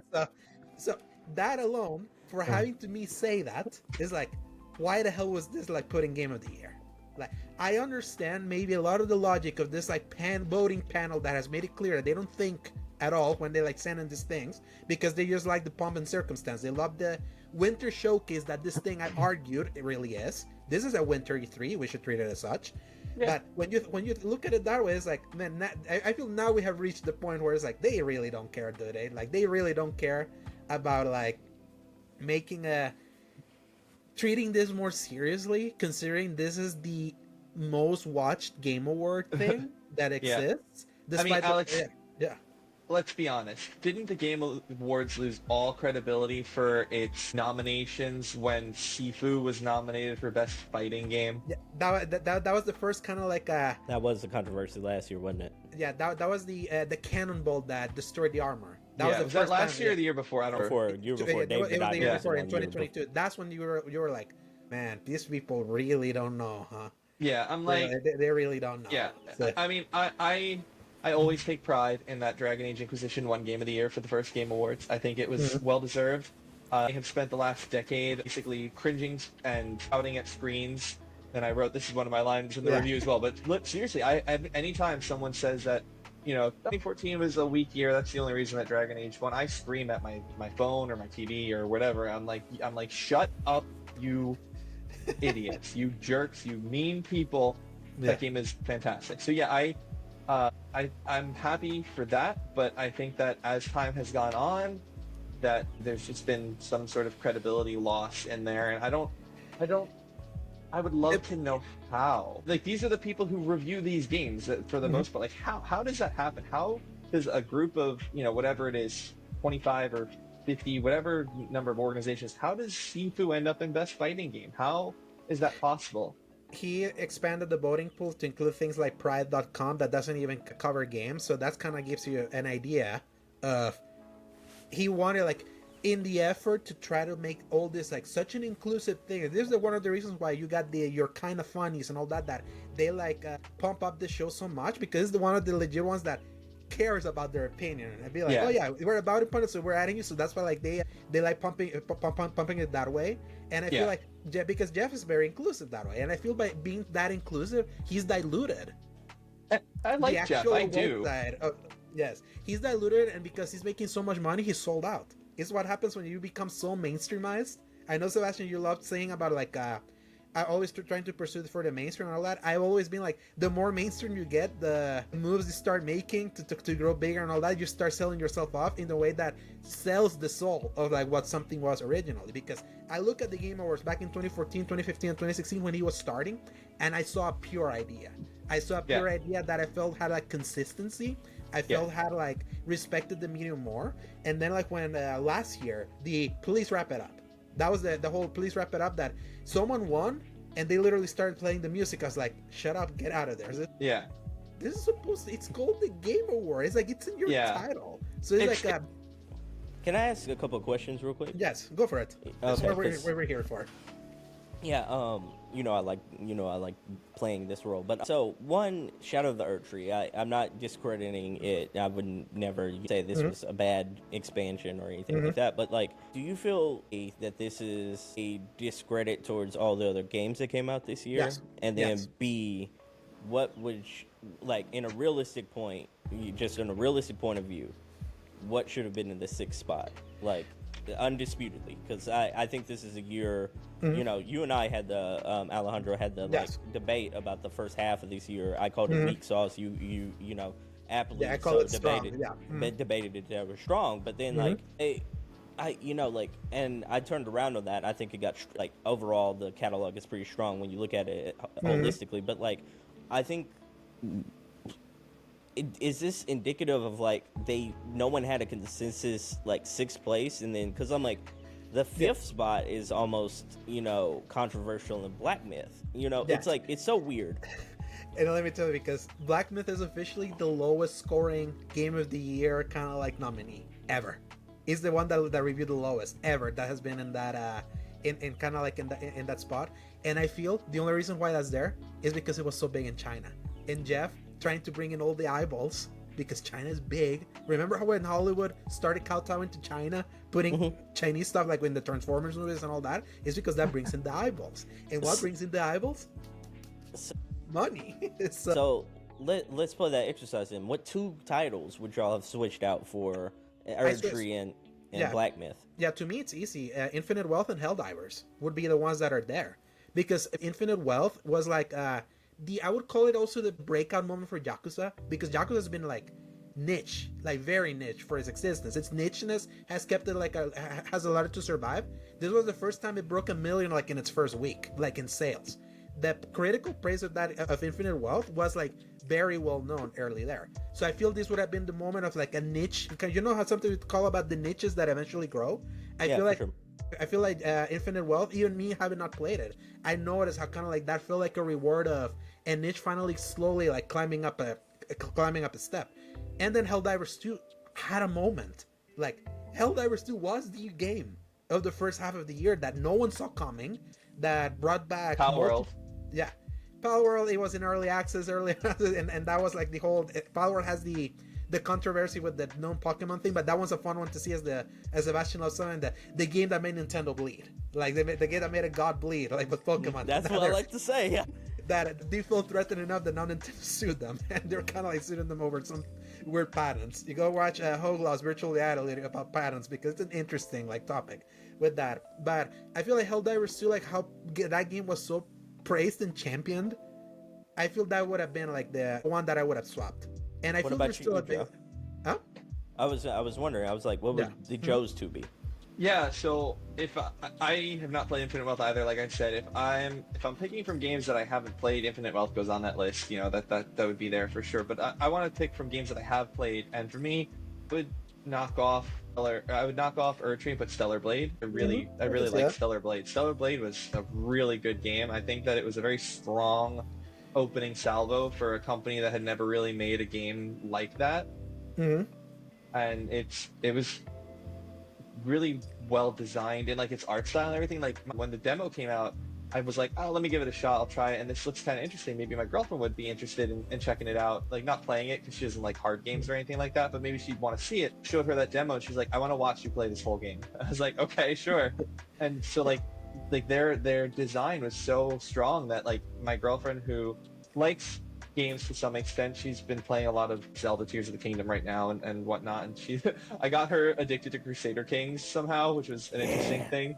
Yeah. Because I love Crusader Kings. I've got like hundreds, probably over 1,000 hours in that franchise overall. But so she was like, I want to watch you play this game. And so she sat on the couch with me and we played that game together. Like she watched everything. She wasn't always listening. I'd have my headphones on and she'd be doing something else. But she, you know, anytime there was a story moment or anything like that, she wanted to watch it. So I would say Stellar Blade is one of the ones I would remove. And I like Veilguard enough that I could see it earning a slot on there. It could. I don't feel it was snubbed by not getting a slot on there, but again, I don't play a ton of games that are new. I've been going through like the Mafia franchise, which is not new at all, and I've never played most of them before. So like, in terms of if I'm just doing games I've played this year, I like Dragon Age might need to go on there because I really haven't played that much of new games this year. But if it's anything, it's like Infinite Wealth and Stellar Blade would be my pick. And here was funny, like, because I feel Stellar Blade was great because I reviewed it. The thing is that if we're really gonna talk about like a Souls-like, Stellar Blade is a better game than Black Myth Wukong. Like straight up, I much prefer Stellar Blade. That it reviewed better than Black Myth Wukong. It's clear Black Myth Wukong won because they saw that it had like 20 million players. A lot of them came from China, not from like the rest of the world. So that probably was the reason why I was like, oh, we gotta put in the. I know, Sebastion, you have mentioned something about like what's zeitgeisty, like what side, like what's popularity. Yeah, and I sure. feel like Black Myth got added there just on the popularity of that game at all, because it definitely was like when everyone was like, how the hell is this monkey game that kicks your ass so mightily that it sent me like it literally sent me out. Like that game filtered me out eventually, because I don't know if you remember, Sebastion, I did mention to you that I was initially surprised that I was enjoying it because that was not like in my that was not in my radar. I was sold out after Earth-3. I had put so many hours into Earth-3. I was like, I think I'm done with this kind of game. And then I heard more. No, it's more actiony than a Souls. I was like, okay, I'll give it a shot. I was like, okay, I kind of see it. And then it's like, nah, this is a straight up Souls. And this game is like, will filter you hard. Like this game will absolutely like filter you so hard because like it gives you a massive spanking. Like the spanking that this game this game gives you, it's like weird. It's weird in a way that Stellar Blade doesn't. Stellar Blade's the closest I've ever gotten to a Souls-like. So yeah. So if we had to be that, but the thing is that there's so many other games like that I could think that could be in that slot. Like, can I bring up 4? Yeah. Can I bring up 4 that I think reviewed higher than the 2 that we said? I want to see if it's in you were going to say Dragon's Dogma 2. Yeah, Dragon's Dogma 2 was another one that had a moment. I was not as big on Dragon's Dogma. I'm going to give it another shot. Dragon's Dogma 2 now that I have my Pro. Yeah. But that was one. Unicorn Silent Overlord. 2. Yeah, Unicorn Overlord. My God, like Paul, if Paul would be here, I think that's Paul's game of the year. It's like Unicorn Overlord is like it was excellent. It's upstairs. I haven't played it yet. I played the demo a little bit, but it's upstairs. I'm like, okay. Space Marine 2 would have been another one. Also reviewed better. That was also a fun shooter. And then can I say one? Oh, I was about to say 2 games that reviewed higher than I think 3, like 1/2 of every game that got nominated. Yes. Tekken 8, and then everyone was championing this game earlier in the year, Prince of Persia. Yes, another one, The Lost Crown, the best Ubisoft game in a decade. It's no longer there. Okay, sure. Yeah, sorry, I love Odyssey. Yeah, but I think Prince of Persia was better, but I also like Metroidvanias. But I like Odyssey a lot too. But it's like that was the most critically acclaimed game. Yeah, Lost Crown reviewed better than Odyssey. That's what's so funny. So like, Lost Crown has been like Ubisoft's best reviewed game in years. Yeah, like years. Right now, go ahead. Okay. No, I was like, I feel like with Prince of Persia Lost Crown, like with Ubisoft's recent collapse, that's what's been happening, and them like shedding away all their goodwill. That's probably that took into account of like, man, we were championing Lost Crown as like you attempting your comeback.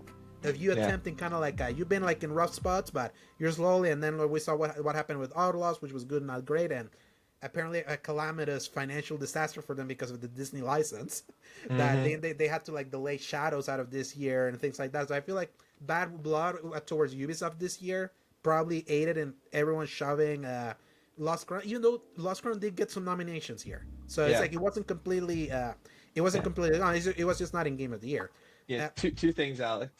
I want to say two things. If Star Wars Outlaws had to be sacrificed at the altar so that Assassin's Creed Shadows could be better, take that any day of the week. I love Assassin's Creed. As a big Assassin's Creed fan, I think I would take also that sacrifice. Yeah. Even now knowing that it's gonna be releasing in the same year as Yote, as far as we know. That's that. I don't care. It's February. Yote's not going to come out until like the end of the year. That's a big enough gap. That's whatever. And then the second thing, curb stomp that game, man. Yeah. Probably. And I'm really excited because I really like Ghost of Tsushima. But the second thing is I want to say on Dragon's Dogma, I love the first Dragon's Dogma a lot. I have the Platinum Trophy in Dragon's Dogma 2. I really like Dragon's Dogma 2. Dragon's Dogma 2 was such a letdown compared to the first one. The first one in the storytelling. Like I think that it opened up really cool, and then they just did nothing. They just did nothing with it. It just went nowhere. And like you got the Empress on the cover and the Queen on the cover, and these, and then your guys in the middle. That is nothing about the game. That's nothing. Nothing Sebastian, at all. And that is is Joe like your long lost twin? That just happens to I be was gonna ask him, like as this, I have one last question for Joe. I'm like, are you a Civilization fan? I do like Civ, yeah. I'm a Civ fan. There you go. Yeah. I cannot believe that I really hit two completely different people like have like a similar Venn diagram here. I've been playing. I played all the Civs. I haven't played Civ Beyond Earth a little bit, but I really got started in Civ and like heavily into Civ with Civ 3 in middle school. For me, that was like the newest one at the time, and Civ 4 was on its way really soon. I think at that point. And it was a friend of mine, C. Dodge was his name. He sold me on Civ with his like talk of like all the crazy things that you could do in the game and like what it was like conquering the world. And I was like, this is awesome. I'm gonna pick it up. And I got the whole 1, 2, and 3 collection. I played all of them a little bit, and with 3 I played a ton. And then 4 I played a lot, and then 5 and 6 I actually played more multiplayer than single player because I had a group of friends from World of Warcraft that we also like played other games together, and we would just like set up quick matches, and we would play, either a quick round where we finish in a night, or we'd set up a normal campaign and finish over like, a couple weeks or something. I don't have my Steam library here because I'm not at home. I mean, I guess I'll check my phone, but I probably have like 100 hours in Civ 6 or so, and like probably 150 in Civ 5 if I was just guessing, somewhere around there. Like a fair chunk of change. I always see Sebastian on Discord playing Civ. I always see that. Yeah, I haven't played Civ in a long time. I have not played 6 in a while. It's been a minute. I'm very excited for 7 though.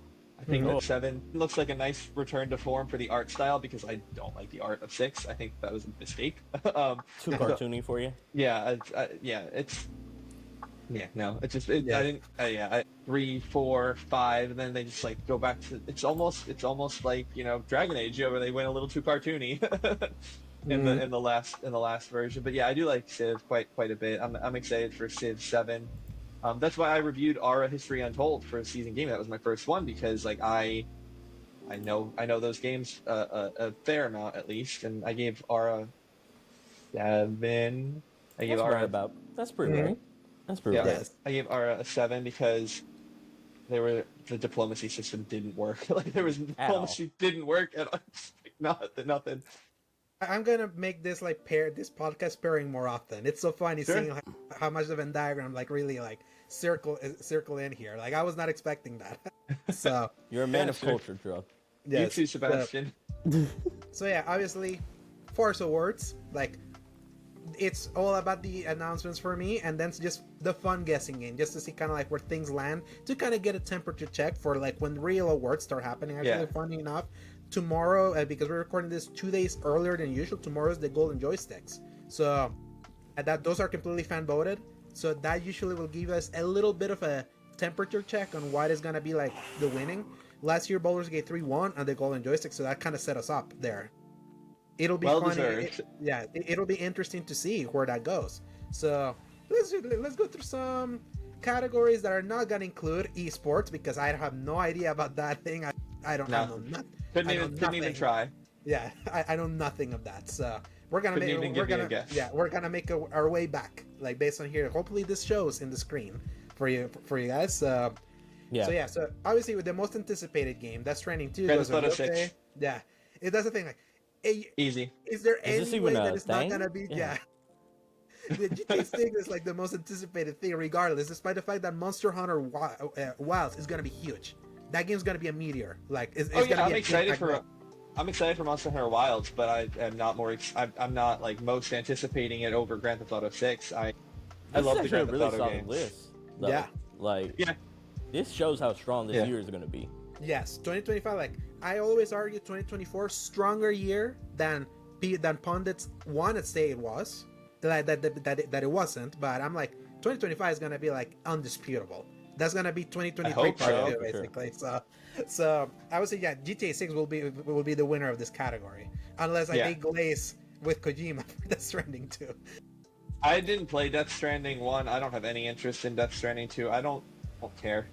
You're a man of culture. Russ. Again, what I said, like there's like there's a Venn diagram in him that it's so funny that way closer than I was even. Yeah. And I even thought. So, best adaptation. This is let's just list up stuff because There's only two real contenders. Yes, Arcane and Fallout. And the only one I've seen 2 episodes of Like a Dragon. I don't really. Yeah. I don't have anything to I say. heard all 3 of these were bad. What's funny about this Knuckles show? Knuckles only shows up like 6 minutes of his entire show, just to kind of give you an idea. That's funny. Like a Dragon's not terrible from the 2 episodes I've seen. It's not as good as the show or as the games are. It seems okay. I'll finish it because it's only like 6 episodes. My girlfriend was interested in it. Yeah. I was like, yeah, it's okay. I kind of like it. She's like, yeah, I like it too. I was like, oh, what do you like about it? She goes, I like the handsome dudes. I was like, oh, okay, fair enough. Yeah. Quality wise, it's Arcane, like all the way. Yeah, like for Arcane, like it's legit like quality. Though, what did have like a big impact on a franchise and kind of like in buzzing up something that has been kind of like percolating like in the background, because Fallout, it's a big franchise. It's just like not having a game doesn't make it feel like it's as big anymore. But I feel like the Fallout show and everyone going back to the old Fallouts kind of show that there's still a hunger there. So maybe on that people will give the nod to Fallout. If people vote on the quality, it's undisputable. This like the Arcane is like slam dunk. When do they vote? When do they vote? Have they already voted? Yeah, they already voted. So this is now for people to, because everyone's sending their votes, and then they kind of tabulate for people to know. But yeah, this is what all our juries sent. So these are kind of like the categories, and everyone already had sent it in. But they do count a little, like 10% of the vote is fan voted. So for people. For people. I was just thinking, I'm like, Arcane came out like a week ago. Yeah. So recency bias. I'm gonna say I hope Fallout wins just because I like Walton Goggins. Yeah, Walton Goggins. That's all. I just like Walton Goggins. I don't know if you guys ever watched the sitcom The Unicorn from a couple of years back with Walton Goggins as like a single dad, a widower. Yeah. Great show. Very funny. It was a very good show. Very sad that it didn't last long enough. Yeah.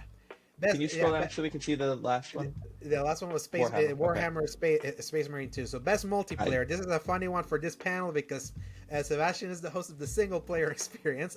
You're more like the single player. I dabble in some multiplayer. Call of Duty Black Ops 6 is the best Call of Duty multiplayer has been in years. This Call of Duty is the best Call of Duty in the last decade.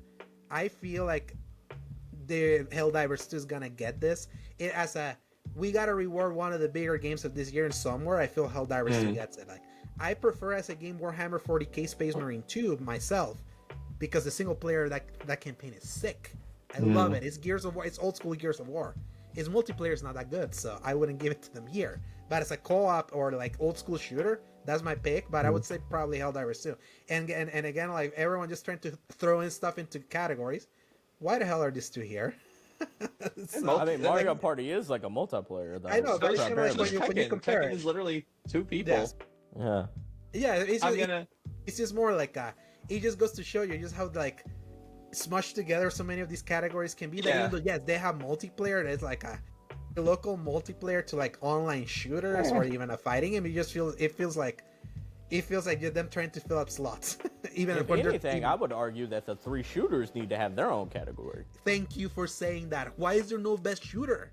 I was like, if anything, I think the multiplayers are in a good spot. Those 2 are in a good spot. The other 3 are give them the best shooter. That's competitive. Category. Yeah. Hashtag the Farce Award. So I think this is gonna be the token Helldivers 2 win because I'm gonna say I hope Tekken wins just because I like Lord Cognito. Yeah, and he likes Tekken. I can see that. He's a nice guy. He's a great guy. He gives the best hugs. I've met him a few times. He gives like the biggest hugs. He's like, "Yo, Joey," gives you a big bear hug. He's great. I love Cog. Bite your tongue. WWE was good this year. Well, yeah, actually, yes. So that I would haven't probably played be any your of vote. them. Yeah. I haven't played any of them. Yeah. I like soccer. I'm a soccer watcher. I'm a come on you Spurs. I'm a Tottenham Hotspur fan in English Premier League, but I did not buy EA Sports FC 25 because I put a lot of time into 24 and I don't want to do it again this year. Yeah. Really though, like this category is a sham because the biggest sports game this year was college football. Yes, thank you. Why wasn't it not here? And this I feel is like this is only here because of the international how broad the voting panel that Jeff has put on that sends a lot of like people from overseas, and obviously soccer is big everywhere else but college football. But I feel it's like that sucks Top's for being made it though. Yeah, that's why I was like, maybe it's a really good, tennis game. Who knows? I heard it's college not. football had a moment though. Yeah, I feel like college football got that's if we're talking about snobs, college football got robbed here, like very very robbed. For sure, sure. It's gonna be the second biggest game this year. Yeah, behind Call of Duty. On sales alone. Just slightly related. I think it's kind of funny that Hangar 13 makes Mafia top spin. Yeah, so best sim strategy game, interesting kind of like selection here because I would argue Unicorn Overlord is more of a strategy RPG, but again because it's like a melting pot. I would give it to Mandalore, so did you want to give it to Mandalore? So it had a moment this year. It did have a moment. I haven't played it. There's no time to play a game like Mandalore. That's what's so funny. Like a lot of why like I feel so bad about Elden Ring kind of like taking one of those loss. I feel there's so many games that surprise got moments this year that I feel like Elden Ring in a way is like it's a known quantity that should have been like an ongoing game thing. That's where that is where that needed to be because like it just what Elden Ring being like overall good when we get there being there painted as like, oh yeah, there's nothing here, so we have to fill out the slot. We have to fill out the slot with something, and that just completely misrepresents what this year was and all this breakout. So I was gonna say that, but I didn't want to be that controversial. Yeah. So, but I think Ray would pick Frostpunk, right? Yeah. Right, Alejandro. Yeah. Oh yeah. After Ray loves Frostpunk. Yeah. You can go listen to Ray.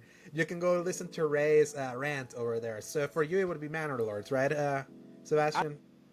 I'm guessing it's going to be Unicorn Overlord or Mandalords, but I think Mandalords had a bigger moment, and it wasn't like exclusive. I don't think. Yeah, Kunitsugami, I feel it's weird because it's so actiony too that I'm like, it's weird that you're here and for strategy, like for what I know about like what strategy is, especially with Age of Mythology retold over here. So that was good though. Yeah, that was a good game. Yeah, Unicorn Overlord. I would hope it wins. Yeah. I would hope it wins just to be like this was the only category that was nominated, and it was really excellent. So.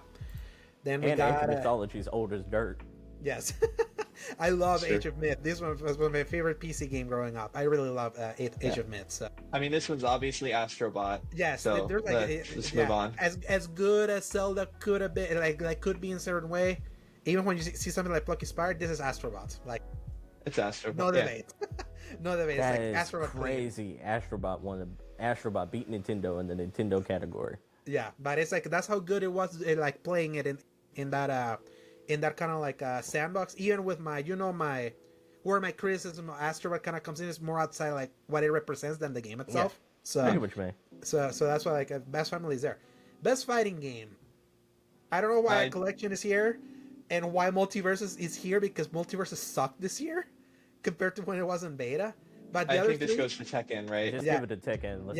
It has to be Tekken.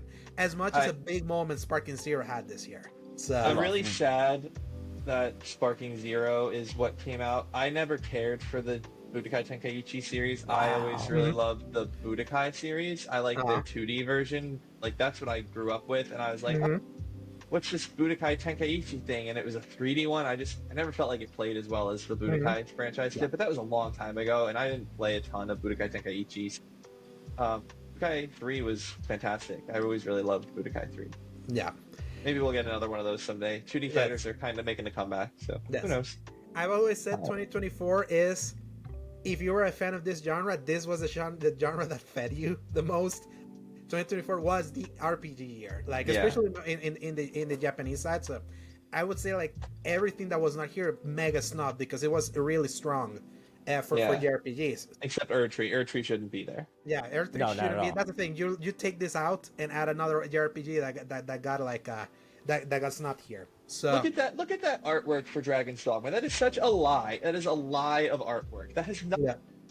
You literally don't even have to talk to the Empress in that game except for one moment, and that like it. Oh. Yeah, Metaphor or Final Fantasy one in this. Yeah, metaphor is the one. I love Rebirth. This is metaphor's category because like out of all these, is like the purest of the RPGs, and the impact of metaphor is like it's undisputable. Like what that is for when you think of like a turn-based RPG. Yeah, this is metaphor's category. If it doesn't win it, I'll be very shocked. Yeah, I think I agree. And if Elden Ring wins it, like I'm taking to the streets. So with tickets. I think I agree. I do think I agree with that, even though I haven't played Metaphor yet, and I love Rebirth, and I think that Rebirth's strengths come from more than just the RPG nature of it. I think it comes from a lot of hybrid. things. It's hybrid nature. So best action adventure game. I'm like, why is this here? Why Star Wars Outlaws here? I think it's gonna go to Astrobot too. Yeah, they could have made a horror category like for real. So because it's like it's weird that Sebastion, like, this is so funny. Like that one of the long conversations we once had like in our chat, it was like how this result, like we talk about how a lot of people homogenize everything into something. I feel seeing this category like this is a big example. It's like a Game Awards that is such a mainstream show. It's like they are the problem. They're literally the problem. You see all these games together. It's like, why is this? Like, like it just models the message. Like I do think it still goes to Astrobot. I think people like Silent Hill, and I think people like Prince of Persia, but I do think Astrobot wins on this one. Astrobot I think my Silent Hill might win this one, but I'm actually with Sebastion there because it's kind of like, you know how sometimes they like giving the token win since this is not everywhere else other than like performance. Maybe they give it here. They give it to here as a, hey, The Martian is the best comedy of 2016 because that's where we put it. The Martian is a great movie. Yeah, it's a fantastic movie, but not a comedy. It's very funny though. It is a very funny movie. I don't know. I think it might be a comedy. It's unintentionally funny for like a more sci-fi, like for what it kind of is. I might disagree with you on that, Alex. I think that Ridley Scott intentionally made that funny. I think he was trying to make it comedic. Like, I don't know if he was aiming for comedy, but I do think he was trying to be funny in a lot of those moments. And I think that Matt Damon is a talented actor in comedy, so I think that was a good selection. Yeah, the thing is that when I think of comedy, I think Bridesmaids, I think Hangover. Sure, I'm not saying it should have won in a comedy category, but it is still funny. It's funny enough that I thought it was funny enough that it could win in a comedy category, depending if it was a weak enough competition. Yes. In this case, like you could say, like Star Wars Outlaws and Silent Hill, what do they have in common? The perspective in the shoulder. That's probably why they put these games here. But Outlaws doesn't deserve to be here because it's not as good as like everything else that's in this list. I would hope Silent Hill 2 gets it for that because it's nowhere else. So and Astrobot can win it somewhere else. So I think recency also helps that. But yes, I digress. Now, best action game. Why is Call of Duty here? No idea. But if we were to like reward this one, I would like Stellar Blade to win it. If I'm if Stellar Blade would win Black one Myth of these, win in this category. Yeah, if it doesn't win the GOTY, like just in the popularity alone, I can see it going for Black Myth. Even though you'll see a lot of people, especially from many of these voting panels, everyone's been like, if Black Myth had the combat of this one, it would be a much better game because Stellar Blade is much better, it's more fun to play. Dragon Age: The Veilguard is just as much of an action game as Stellar Blade is. It could have been here instead of Call of Duty. Yeah, take out Call of Duty. Stellar Blade. Shooter. I played Stellar Blade. You don't have a ton of customization in Stellar Blade, so I get why it's an action game. Like, yeah, Veilguard is very actiony. It's not super RPG. Yeah, I think that it could fit in here. Yeah, I would like. What's funny with Warhammer 40k is like, yes, there's third-person shooter, but a lot of the attacks you do is with that chainsaw, like sword that you see here. It's very like hack and slashy, so I can see why it's there. I would like for that to win, but I also want to give Stellar Blade some like flower somewhere, and I feel this would be where it would get it. Yeah. So why is Call of Duty here? I'll never. It's because there's no shooter category. That's the only reason. Best shooter. Yeah. That's strange. So strange. Yeah, best VR This is AR obviously game. Asgard's Wrath, right? Like, that's my understanding. Is it's the best VR game? Yeah, it's like the greatest VR RPG that exists. So Yeah. yeah, and it's funny that Metro made it because it just came That out. come out already? When did that come out? On the PS5 on the PS5 Pro release date. So What? Oh, is that out that day? Oh, okay. yeah, on the 7th. So I know this game, Sebastion, made you very angry today. Man, but no, it's not gonna win. I think it's a good. I think it's a good game. I almost wish it was animated and I can just watch it at this point because I don't want to play it as a VR game. It's so sad, like the blue balls of us, like the best Batman game being in VR, and the Ark and the Rocksteady thing being Suicide Squad. So, best mobile game. I think Balatro wins this, Yeah, right? Yeah, this for Balatro. Like, it's weird seeing Senseless Zone Zero here, but it makes sense, even though I associate that as a PS5 thing. But it was mobile. Woowa too. Same thing with Woowa. You know, sorry, Wuthering Waves Woowa. This is Balatro's one to. Yeah, I agree. What is AFK Journey? I've never even heard of AFK Journey. Me neither. I bet you a lot of people just look at a list, what came out on mobile, and just put it there. So, best debut indie game. That's Balatro. I would give it to Balatro because I feel the indie game with the most pop this year was Balatro. And would you disagree, Sebastian? I feel Balatro was the most praised in the indie scene. Yeah, I think that's true. It was the most consistent, I believe. Yeah. Like I always say, a game's staying power is now important in this society, and I think Balatro had the most staying power consistently. Yeah, I agree. Constantly kept itself relevant. Yes, and the Trojan Horse is releasing the mobile version very late in the year. I mean, it also trickled out content throughout the year and kept itself in word of mouth of we're doing different card packets now. So I'm I think it kept its name in everyone's mouth throughout the year. Yeah, and I would say Animal Well, most overrated game of the year. So I'll just say it. It's I don't play any of these. I don't do indie games right now.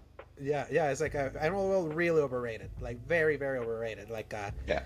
It felt more trying to reward Donkey for succeeding in putting out a game than the game being that great, if I'm perfectly honest. So yeah, I don't really play indie games, so it doesn't mean anything to me. The king of indie. Yeah, he's Sebastian's full he gets fed on the indie scene. So no, I'd rather go back and play a backlog of that's AAA Alejandro games too. that I haven't played. I mean, that's how I ended up in the Mafia franchise. Is I was just sitting around trying to think, and I was like, yeah, I never played Mafia. Let me go and do that. And then I went down the rabbit hole, and I've got it. That's my next thing is to go back and finish Mafia 3. So the next time I'm on here, Alex will probably be talking about Mafia 3 a bit more. Oh yes, I know.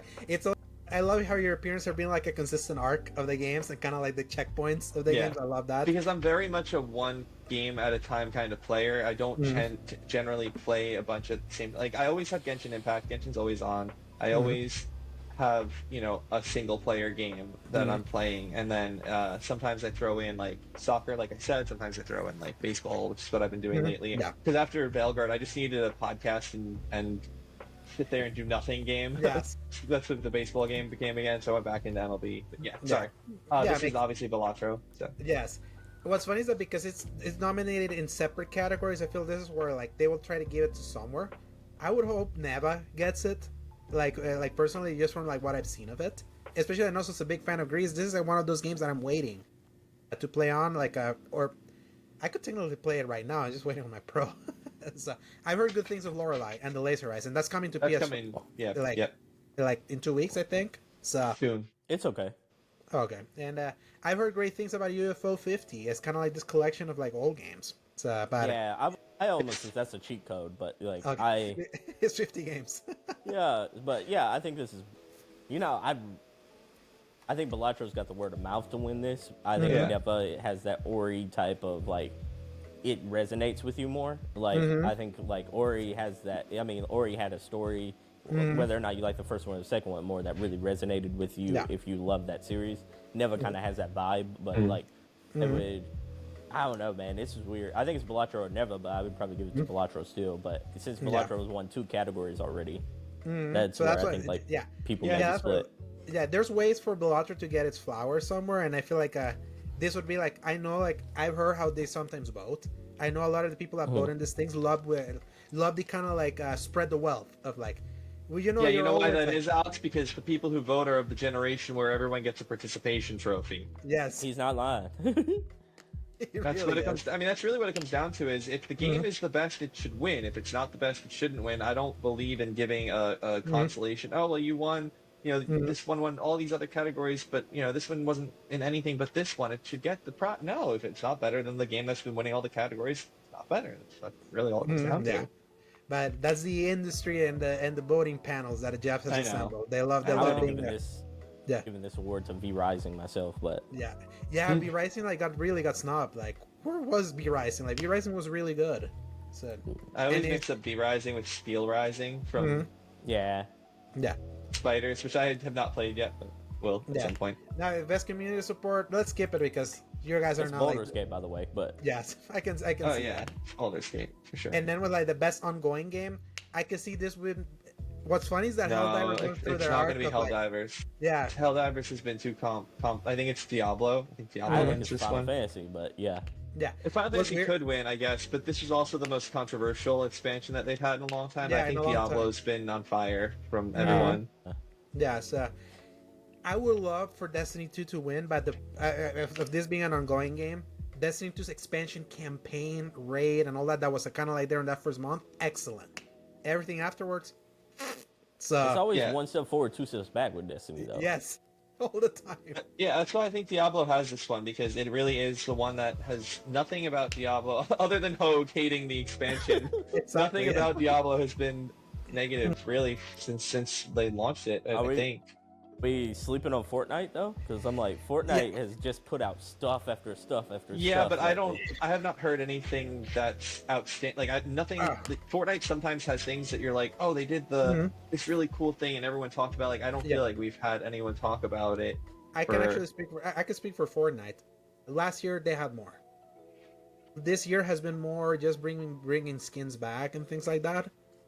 Interesting collabs, but I don't think. I feel like what they did last year was more impressive because last year they introduced the Rock Band thing, right? And they introduced the Lego thing. Was last year the one they did the classic year or the classic week? Yeah. So last year was the big Fortnite year. I don't think it. Okay. And I played Fortnite too a little bit with my buddy. Yes. We play it so often. We do drunken Yeah. Fortnite.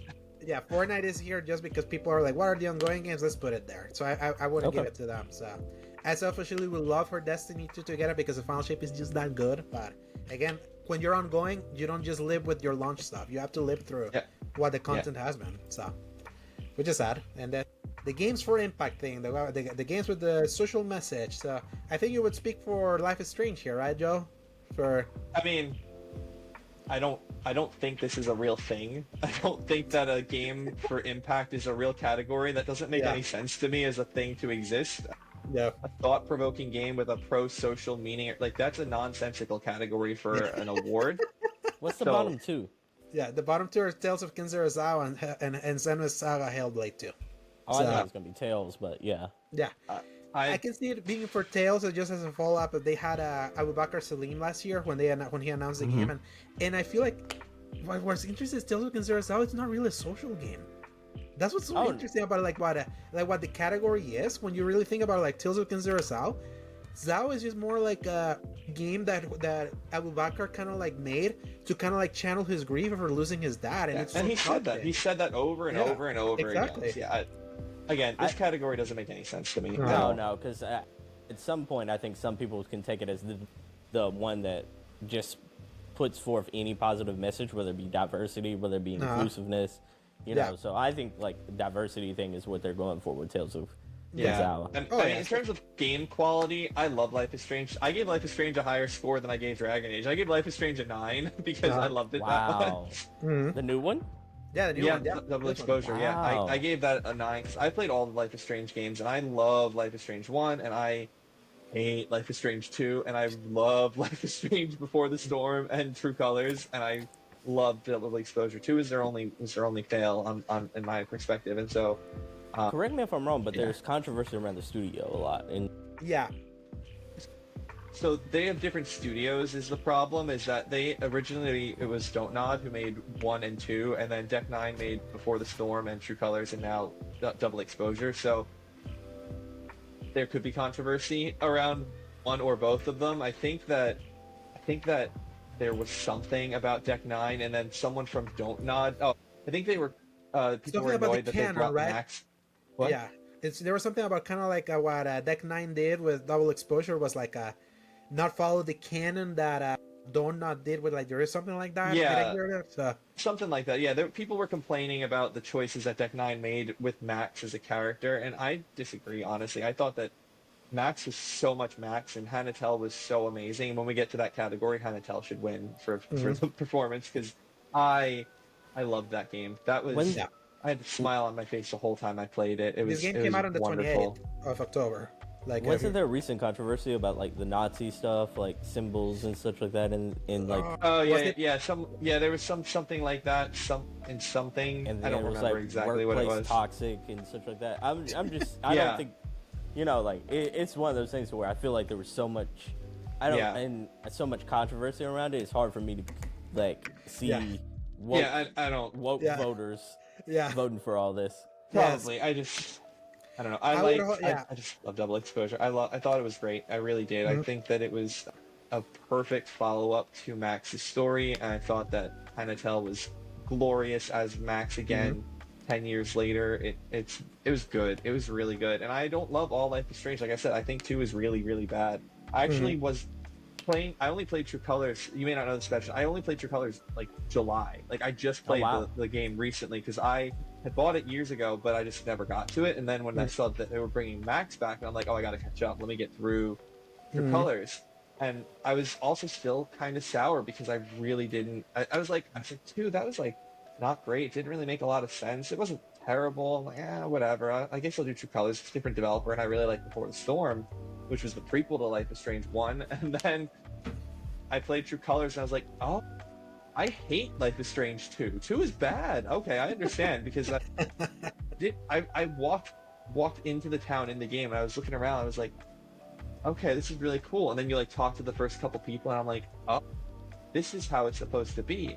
I'm having fun, and I'm smiling, and this is enjoyable. And I had that same feeling playing Double Exposure, even more so because it was Max again. Anyway, I don't disagree with the quality. I think walking simulators need their own category, by the way. yeah. there's so many that it would be legit here. Yeah. But yeah, this category, I don't understand what it like. Yeah. I don't know. So I'm not going to Especially comment knowing on it. like I know Neva doesn't do like that doesn't have like a pro-social meaning message. Indica's a horror game about nuns, like, and the thing with Senua Saga Hellblade 2, Hellblade 1 handled the psychosis of the character and like what that meant for mental health way better than That's what I heard. Yeah, I heard everyone say that. I didn't play any of the others, but Life is Strange. Hellblade 2 is my biggest disappointment of the year.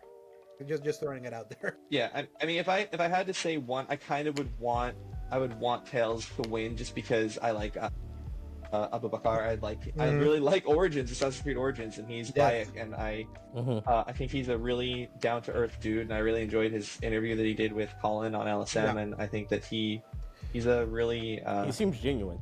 Yeah, he is so genuine, super genuine, and that's exuded in Tales of Ganzera. That's what I would love to see, because the pro-social message is just like laying out your heart like on your sleeve and do something so honest while representing a different culture, that's all that it is, like showing you like another different kind of culture than you're used to, kind of like being well represented, instead of being something that's like thrown in your face and be like, look how like how social justice-y we are. It's like, this game's not about that, and this game and Tales of Ganzera like really dealing with grief. It's a grief. Yeah. It's a expression. He made this game to deal with his grief over losing his father. I'm sure it was cathartic for him, the same way that I wrote a Dragon Age Veilguard review, and it was cathartic for me. It was an expression of feeling in a form of outpouring. yes, outpouring. That game came out at the wrong time. It should have came out now, because Yes. it was in the shadows of a lot. Yes, and not only that, with Prince of Persia. Prince of Persia. not only that, it came out at the heat of the Sweet Baby Inc. controversies, so that hurt it. So innovation and accessibility. I mean, It's either Veilguard or it's Star Wars. 'Cause Star Wars is crazy with accessibility. Yes, and that's just Ubisoft in general. This would be the token Dragon Age, like win if it would have to get one. I mean, it had really, really good accessibility options, Yeah. so it could win. I would not be upset Yes. with that winning because there are a lot of options in there for sure. I'll say, as someone that reviewed the entire package, I have no idea why Call of Duty is here, especially when it comes to accessibility. Like, for real. Like, I don't know why this is here.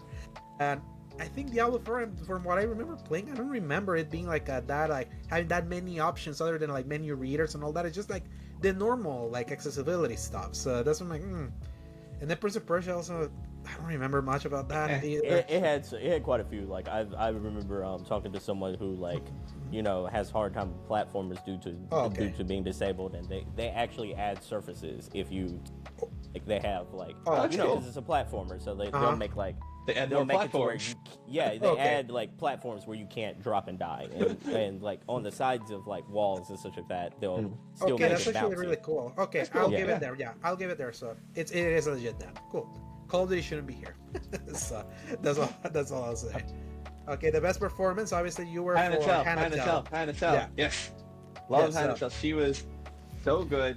Mhm. I think that she is Mac, and I tweeted Hogue about this because he had commented on Humberly Gonzalez. Yeah. And I was like, Kay is good. If I'm doing order here from games I played, it does go Hannah Tell, and then it does go Kay, and then it does go Brianna White. And I liked Aerith. I thought Aerith was good, but I think that Kay really kind of saved Star Wars as a game because her performance is very, very Yes. powerful. Kay, like Kay Vez really like holds that game together. Like Who's the Yeah, last she girl does. on the bottom? Melina That's Jurgens so- from Sanwa from Hellblade 2. She won the last time she was nominated. Yeah, she won in 2017 and Hellblade 1. And if I'm perfectly honest, I like her performance better in the original game because it felt more genuine of what it was trying. Like, her performance here, I gotta hate that I'm gonna say this, is very, look how much I'm emoting because we have all this mocap and look at all this technology and all of that. So it's like, it would be fun if she wins because That's like funny. her performance, I felt it was more about like, look at my face and how much I'm emoting instead of like a legit good performance. From the little I played of Silent Hill 2, the performance of James Sutherland, which is Luke Roberts' character, is actually like it's actually pretty interesting. With Brianna White, it's interesting because I love Aerith in that character. The thing is that with Rebirth, I feel there's so many other better actors that were not nominated here. Like, I would have loved John Bentley, who's Barrett in that game. I think Tifa would have been a better pick too. Tifa like really like Britt Baron, who played like Yeah, Britt Baron. with like more emotion, with more of like an emotional gauntlet she was put through that game. So, though I would say like Brianna is like the more subtle like the more subtle out of like everything that happens, because you can think of her as like this ditzy girl, but like she has to go through so many stuff. So maybe, but I prefer the other performances. So it's interesting. Yeah. Even though I would like for her to win because it's her first reward. Like she's been like pretty new and she did pretty well. I think that her performance probably in remake was better than it is in this one. Maybe I don't know. You also know that I like remake more than I like rebirth, though. So Yes, I'm trying to think. I think she's good in both. she's good in both. If I was picking between the two, I would say that her remake performance is a little bit stronger. I would say that she has chapter 13. All I'll say, like I think that makes a really good case for her performance, like the trials at the Temple of the Ancients. She's funnier in remake. Cloud requesting permission to kill, denied.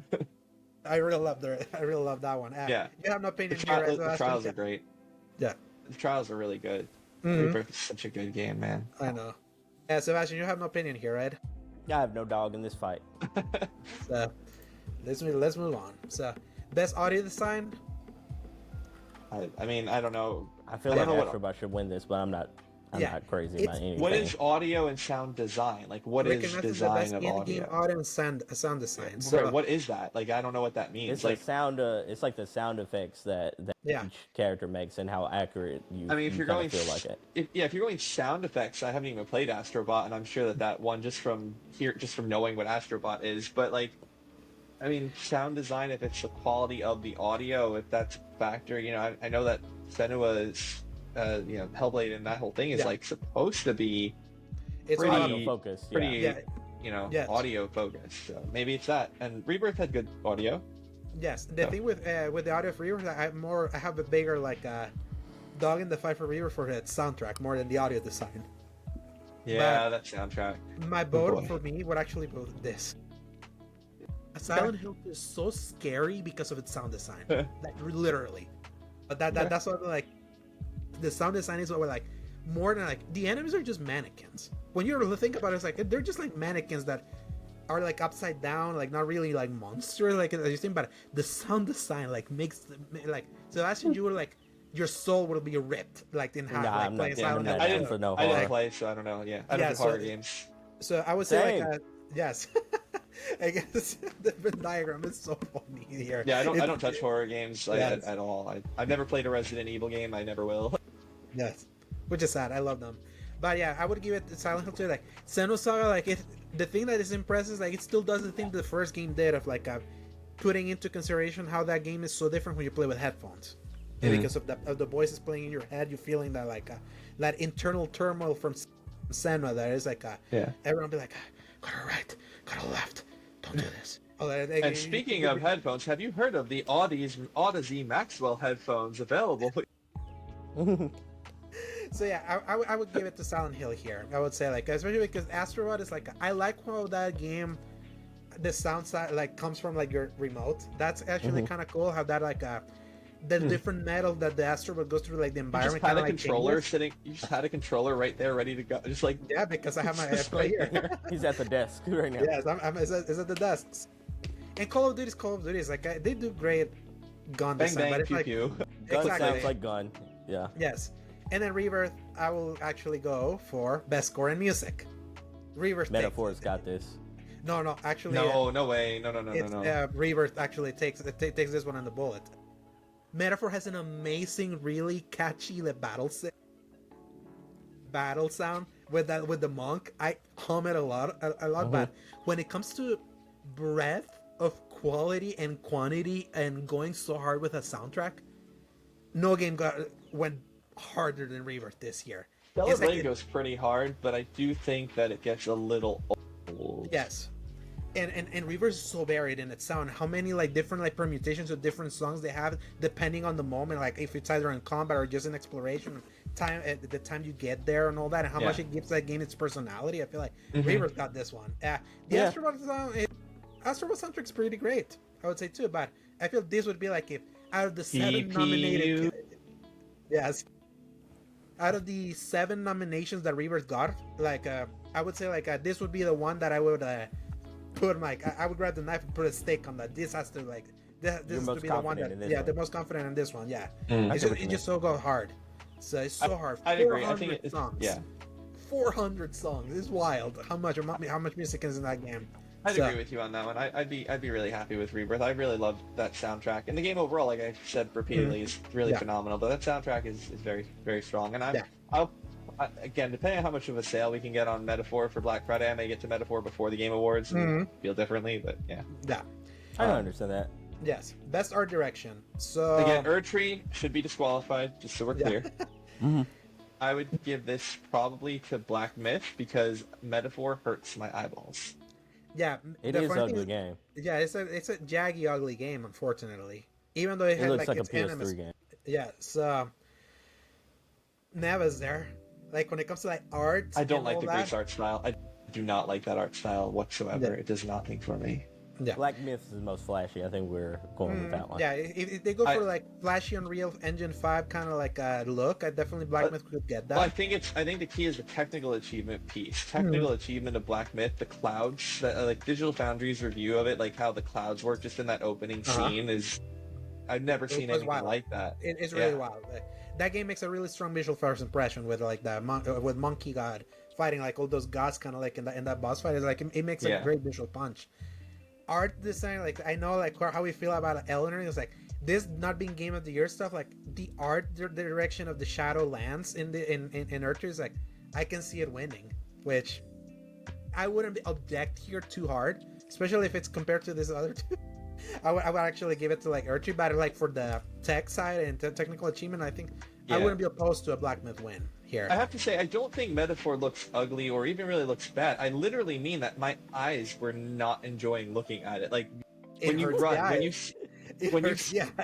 does when you sprint in the game and it has like the little particles flying around. Like my girlfriend too, Jane, was like, what am I watching? What is happening here? It was painful. It was actually painful to our eyes. I'm looking forward to seeing how it is with the Pro. Yeah. Maybe turn motion blur off, because I think that helped me and a lot of people. Yeah, I'm not usually a big motion blur person. I'll have to take a look. Again, when I play it, I'll have it on the Pro and whatnot. Yes.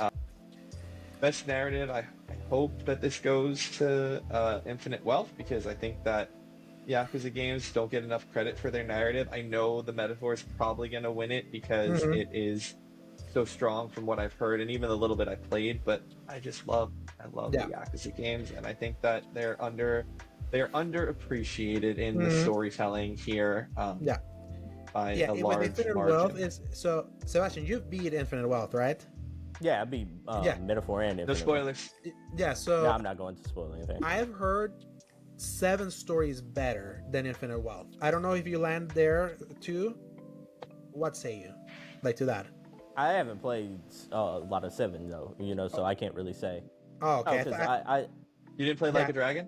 Yeah, I thought you were talking about Final Fantasy 7. Oh no, sorry. Yeah, I was talking about Yakuza 7, Yakuza Like a Dragon. There we go. Yeah. I think Like a Dragon's story is better than Infinite Wealth. Infinite Wealth has better systems than Like a Dragon. Yeah, that's good.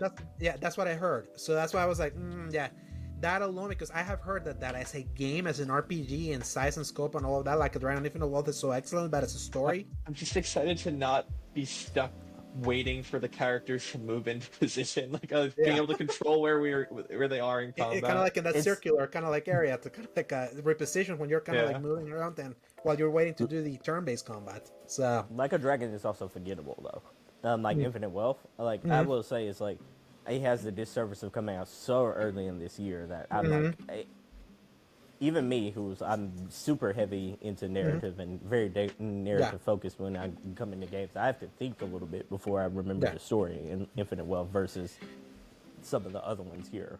Yeah. Sorry, go ahead. This is totally unrelated, but I was just looking at the artwork for Infinite Wealth there, and I've never played Persona, but does that look like the Persona masks to you in Persona 5? Does that look like a Phantom Thieves mask? Oh yeah, it's straight out of kind of like that vibe. Okay, sorry, I just noticed that for the first time. So I didn't mean to cut you off. Silent Hill 2 was a great adaptation of the story told from the 2001 game, made better. So, and it's a really good story. It's one of the earlier examples of trying to deal with mental health thing, which is funny seeing Senua Saga there that tries to do that, but I would say like Senua Saga fails. Yeah, that's not going to win. In doing something for mental health. I love Rebirth, but it's a middle section of a story, so it's so dependent on what's coming next that I don't feel confident like giving it to it. I think it's Metaphors. Metaphor with a bullet. Like the themes of Metaphor are so strong. It's an interesting year. The story was so interesting to play, like so close to the presidential election. It's almost so eerie. Like, did you beat Metaphor, Alejandro? I have not. So I still got it. Some of the stories that I play is like, this is wild. This is so wild. Seeing that, it's like it makes such a strong first impression.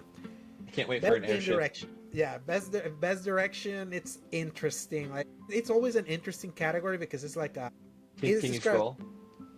Yeah. So it's basically it's the game of the year. It's the game of the year nominees.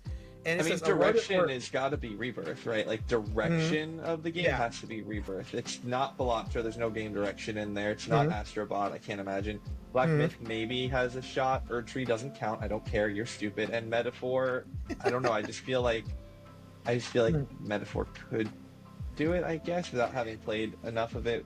But I don't know. It depends on how you interpret direction. Yeah. Let's see the description again, Alex. Yeah, so it is awarded for outstanding creative vision and innovation in game direction and design. That's what's so weird about that, because it's like that's awarding game design, not game direction. That's why it's so that's why it's so weird. It's both. It's in game direction and design, because the director influence.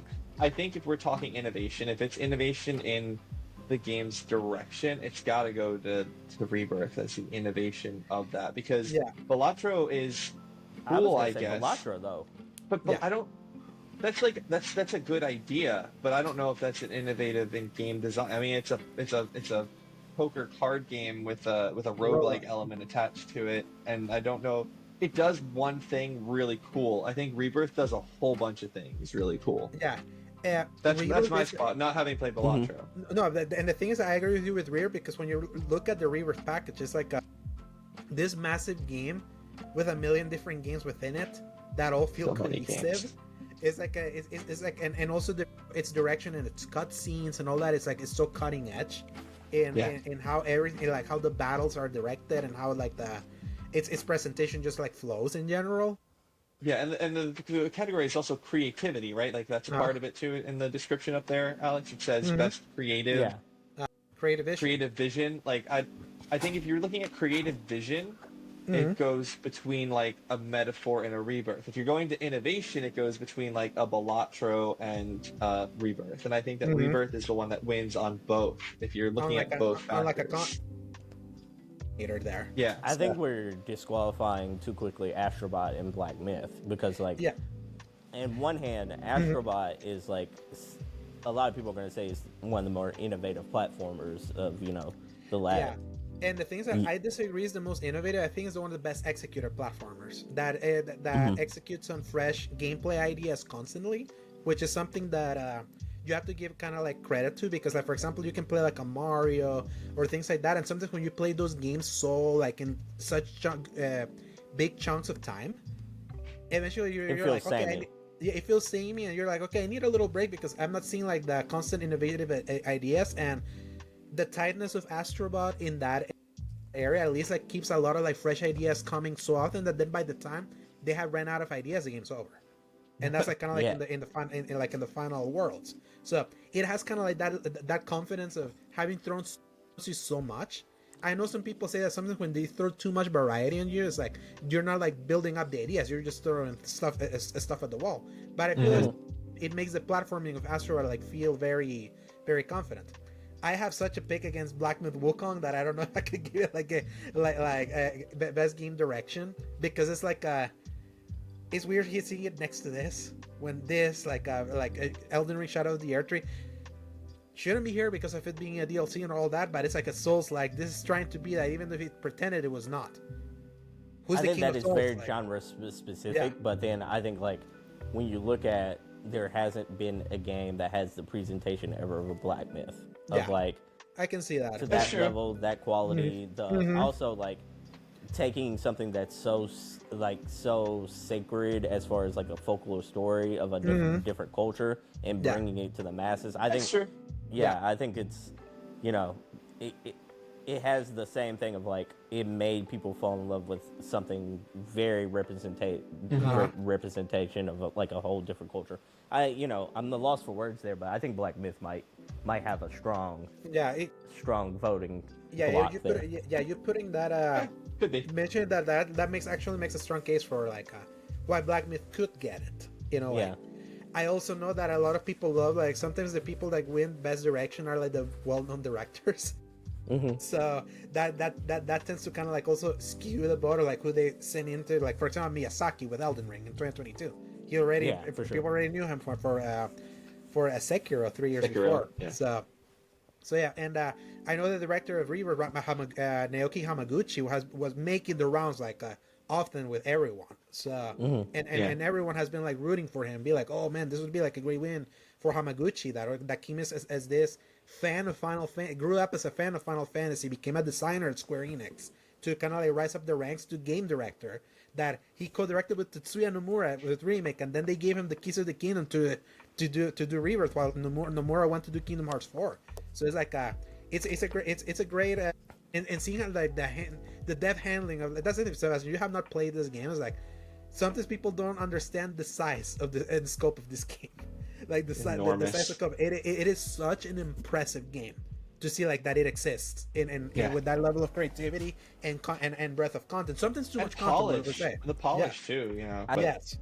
I think from everything that I've seen about the game, you know, like I think and this doesn't have very much to do with a whole lot of gameplay direction, but I do think a strike against Final Fantasy is that a lot of people did not like the way it looked initially when it came out. The performance, a lot of people thought it was Yeah. Yeah, so I was Division. just like, it feels like there's a mark against it that other ones don't necessarily have that asterisk next to it. But I don't think it's a huge asterisk, but still think I think like the Pro helps alleviate all those. But how many people are going back to play that with the Pro already? But if you really think about what they were doing in Rebirth 2 with the simple scale of it, like the fact it looks as good as it does with that scale, like that's like the asterisk to the asterisk, if you will, because it's like it looks this way, but it looks this way because it's gigantic and it's all one world. It's all one seamless world. And it's run so well. That's the thing. In the performance mode, it can be blurry. Your eyes get used to it, and it's so smooth throughout. Yeah, it's like it's not like a Elden Ring that kind of like flips back and forth, like frame time, the frame pacing, and all of that, and like it's like when you see the size of the world, it's like you see where some concessions had to happen in that way. And then now, obviously, the Pro kind of like gives for the people that are playing at 60 frames, because that's the thing. A lot of people then played at 30, and that became like a very impressive thing when they were like no longer thinking about the blurriness, and then you see like the breadth and scope of this thing. Yeah. Especially like an open world game has never been this big and done this quickly. Yeah. It's insane. They did it in 3 years. Like this is Elden Ring size. I'm not even kidding. It's like it's that big of a game. So. What's funny is that with all these arguments, I think it paints a really interesting like picture, like the different achievements of all these different kind of games, kind of like in that way. That it feels like it's anyone's ball game in a sense that we probably would be mad if another game won. But we get to the big boy here, right? Game of the year, and I give it to Rebirth. Yes, as a personal vote, Rebirth is still my game of the year, but I hate that Elden Ring Shadow of the Erdtree is here, and I fear that it got here. It makes me feel like it probably really did get the vote that to get like game of the year, and I would hate if that's like the result of all that. Though I also want to believe that there's some integrity. Sorry, that yes, I got to mute. I muted. I want to believe that everyone wanted that Elden Ring got here, because how many times. It's so funny, Session. We had this conversation when this thing came out. That is like, this expansion was so good. Like, the content of this thing was so good that I feel like it puts that in that conversation. But then, like, there's so many games, like full-on quality games that came out in the year 2024. That when you think Elden Ring already got its flowers 2 years ago, why give it again that when there are other games kind of like just as good as new games? And we're here to celebrate new. Yep. I really want to believe that at least there's some integrity there, that people understand like the precedent it sets. I'm going to tell you this: if this game wins Game of the Year for this and a whole lot of outlets, it really hurts the outlook of 2024 as a whole. Yes. So it's just like, it really hurts that outlook of saying this was a decent, well-rounded year, because I'm like, if a DLC won over all these other games, it's not indicative of this DLC must have been masterful. It's more like y'all chose a DLC or expansion over all these other games because you didn't see those games. I mean, Elden Ring instilled a madness in people that just doesn't make any sense, in my opinion. But people love it, and what are you gonna do? But yeah, I vote Rebirth. I'm an Astrobot. The things I got with Astrobot is in the when you the conversation that really quickly. I will definitely say that, but this was like Astrobot was like that critic game that everyone was like desperate to try to rally again, like towards. It's kind of why I also resented, because I was like, there's been so many great games. It's like you're being myopic if you think that's like you've been needing a savior. It's like I feel I'm against the narrative of Astrobot as like this savior of the year, of a year that's been like so rich, and I feel like I was just gonna say it I don't think it's necessarily the savior anymore, but I do think there was that narrative because like this was so niche and genre focused that this was the first probably overall like anyone can pick up and play without an asterisk attached to a game this year. And what's funny is that in 2 months, Astrobot has sold way less than many of these games. Oh yeah, for sure. I mean, I haven't played it. I don't have any interest in Astrobot. Like I get that it's great and people love it, but I don't care about platformers. I love PlayStation. I've been a PlayStation gamer my whole life. I've had 1 through 5, and I have a PSP and a Vita. I don't care. The nostalgia is not enough to get me to play a game that I mean I played the free one because it was free and it was new and it was cool to see the controller, but fair enough. Yeah. I would rather go back and do my Mafia 3. I'd rather just chill and play some baseball and listen to a podcast.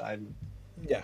I don't care. So Yeah, Joe's Sorry, vote is Astrobot. Final Fantasy. Alejandro's Yeah. vote is what? Mine is Rebirth. Is also Rebirth like as well, that's okay. like my personal as my personal game of the year. Like, Yeah, Astrobot personal picks. Yeah, I Yeah, can see Astrobot winning, but Mhm. Rebirth is definitely out of this list. My personal pick right now. Metaphor could win if for me personally if I get there. I don't know. I know that. I think Gene Park of the Washington Post recently said that Metaphor was taking over Rebirth. Yeah, and Rebirth him, was so. his game of the year. So Yeah. so Metaphor kind of like overtake. And I know there were a lot of people that were in the Rebirth camp that then when they beat Metaphor, that won. So Metaphor still has some sort of shot there. So it's like I cannot we'll like see. discount Metaphor, especially because pitting both these games together, even having not finished it, the story of Metaphor is better than Rebirth. Rebirth is just a more fun game for me. Astrobot is my game that I put two hats on when I talk about it. And my critic hat says this is an incredible platformer, deserves its accolades and all of that. My fan vote is like it. I feel very weird about PlayStation, what it does as a celebration of PlayStation and all that, and how it's asking me to celebrate a brand that at the time was not deserving my celebration. So in that case, it made me like very torn because it's like you're parading and publicly saying you don't have IP when this game says otherwise. What are you doing Well, with that? I mean, there's a lot of third-party stuff in there too. So Yeah, but that's the a thing, lot like, of it not- they don't even own though. No, but that's the thing. They still have so much that they own. It's like it's half third party and this a bunch of stuff that they own. That's what's funny. The breadth. It's what makes it. It's what made it funny. It put into perspective my relationship with the brand. That is like what made me fall in love with the brand. Wasn't the first party stuff that everyone loves about it. It's like because I've been a fan since the day one. Like how much that stuff that is third party kind of then went out, and that's where I found most of my recent fun in recent memory. So that's why it was like interesting seeing it in that context of let's celebrate the brand. And I'm like, what has the brand done for me lately? So that's why it's like fair. I can talk about that game depending on like if you put me in my critic hat, it's like I agree with its 94. I agree with Brian Fink's review about Season Gaming. He gave it a 10, especially me. Unlike you, I like platformers. So from that perspective, I was like, oh, this was great. But it also came and went for me real quick. So it was like a great. Okay. It was a nice ice cream. It was like Can you imagine like the vitriol if Erdtrich wins, and then can you imagine like how the internet would react if Balatro won this award? Dude, I would love for Balatro to win because at least it's a game. Like that's the thing. Like, I'm General Hux from Star Wars, or from Rise of Skyward. I don't care who wins as long as Elden Ring doesn't. Yeah. Like, I mean, I'm with that. I agree with that. Yeah. That's true. Yeah, I'm more in that because it's like to me this is an affront seeing it here, especially because I'm like, this is here. Why wasn't Cyberpunk there last year then? Phantom Liberty.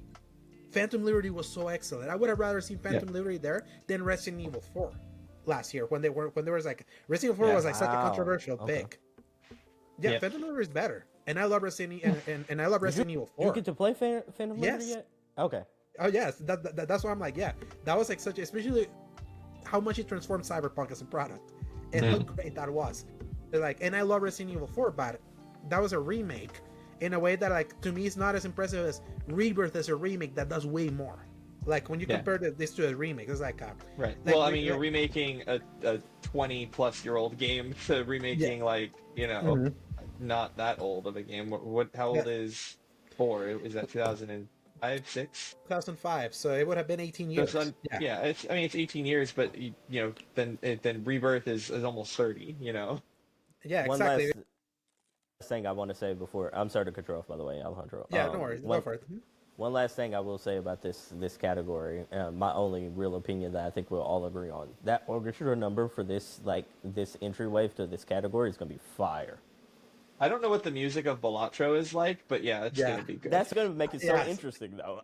Yes, I will say this: just on this 3, like on this 4, like on the Elden Ring and this 3, like that orchestra like medley is gonna be banging because last year I loved Final Fantasy 16. I don't feel as strong as a year later as I do with that game, but that soundtrack deserved to be in that medley.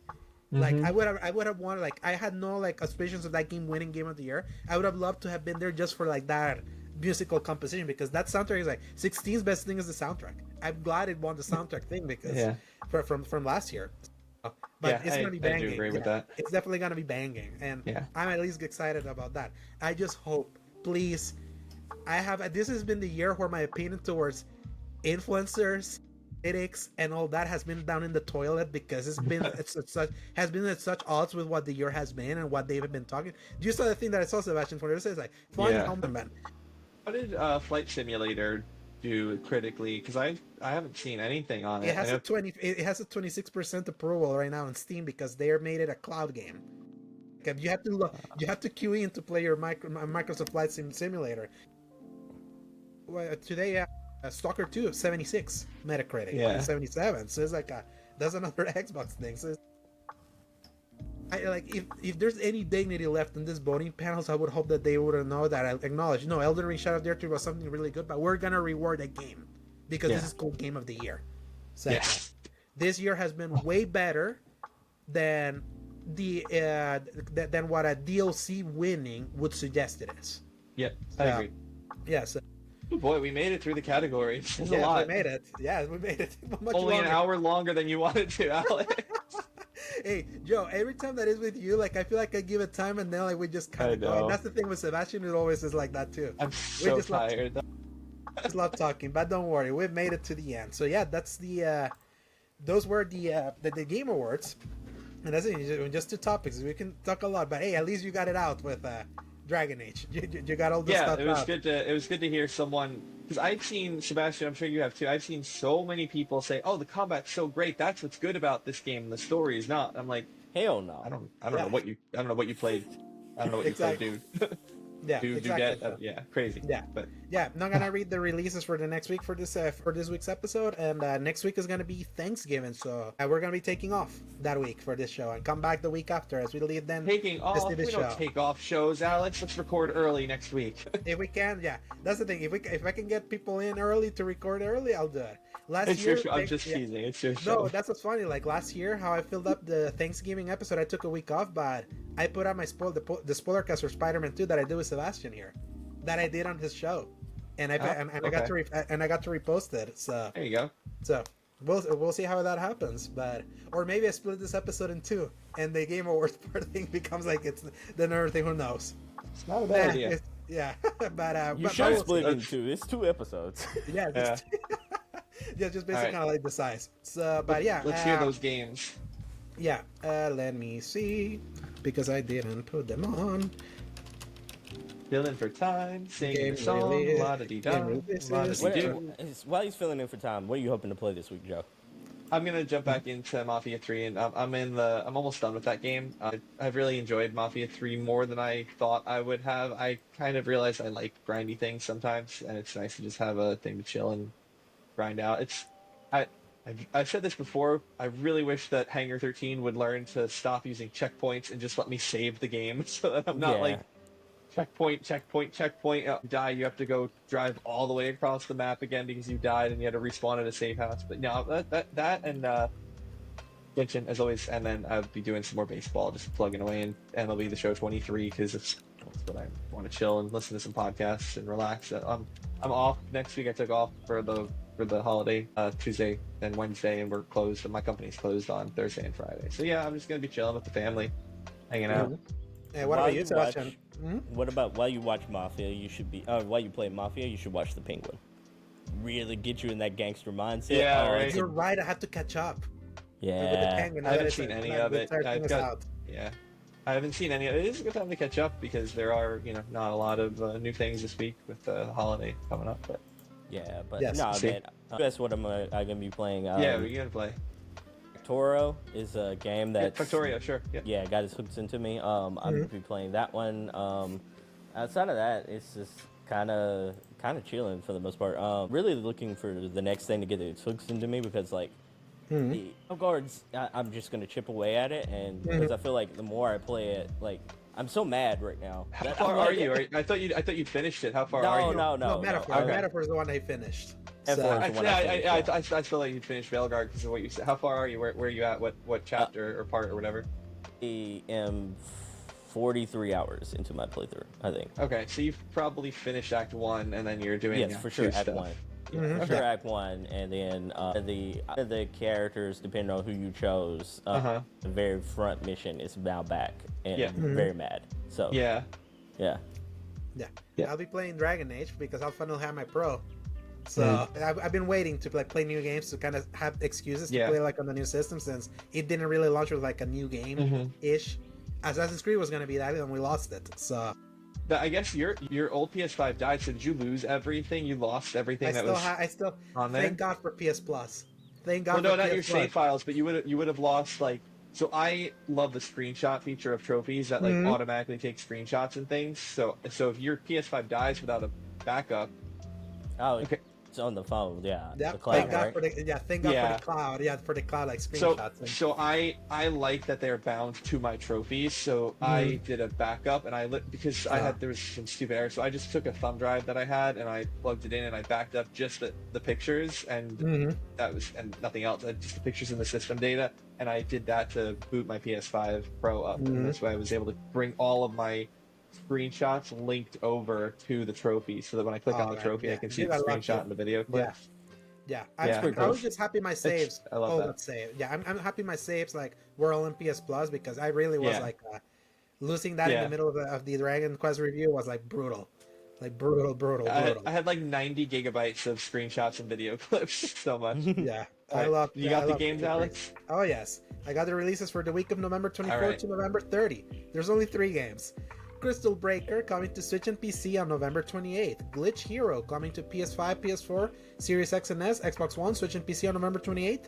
And Snow Bros Wonderland coming to PS5, PS4, Switch, PC on November 28th. Have you played that one, Sebastian? Nah, I don't even know what the hell that is. I'm just joking with you. So basically, I don't get to spend money on any game. I just get to like catch up on Dragon Age, Silent Hill. Holiday season. All your money's going towards gifts.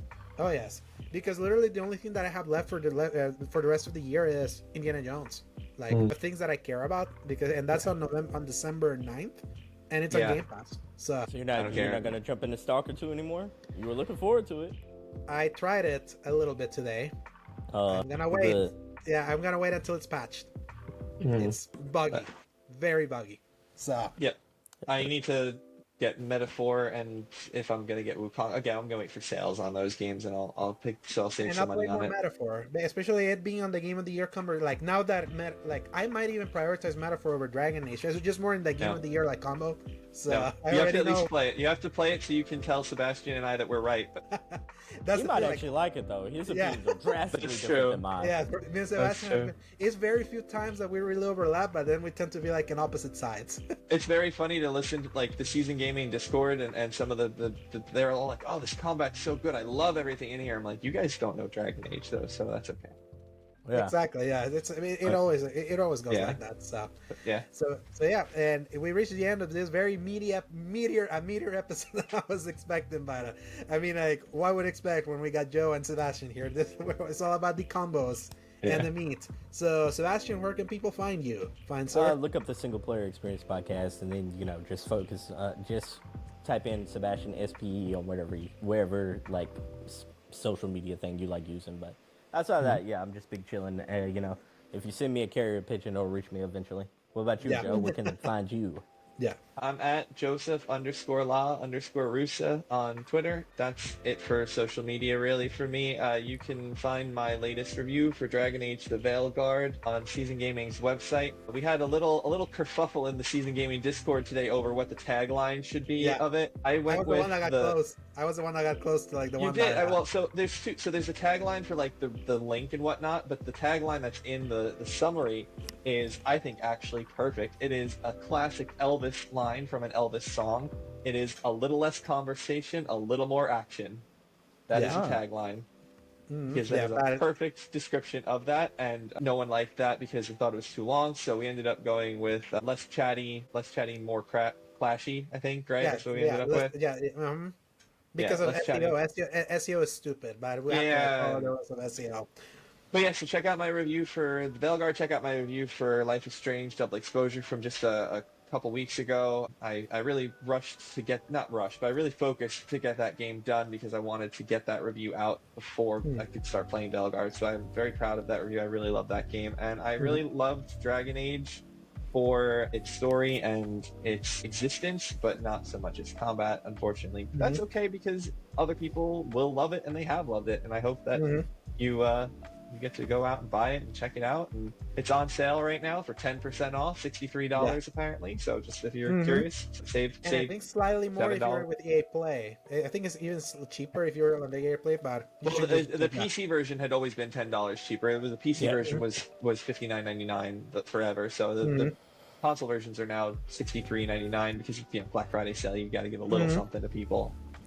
Be nice. But yeah, so check those out, and that's it for me. I don't have anything in the hopper at the moment for SG. I will be writing a Mafia piece when I finish the Mafia story to sum my thoughts up on it, but nothing else at the moment. Alejandro, where can they find you? They can find me at @A_Segovia on X, at @A_Segovia on Blue Sky, at Alejandro Segovia 93 on Threads/Instagram, at the Slayer Giant on Twitch, and they can find my written content at both my old website, thecriticalcorner.com, and my current written content at seasongaming.com, where they can read my reviews for The Last of Us Part 2 Remastered, Grand Blue Fantasy Relink, Skull and Bones, Final Fantasy VII Rebirth, Final Fantasy 16 The Rising Tide, TMNT Arcade Wrath of the Mutants, Stellar Blade, Star Wars Outlaws, my op-ed on Warhammer 40k Space Marine 2. That's not a review, but it was kind of one.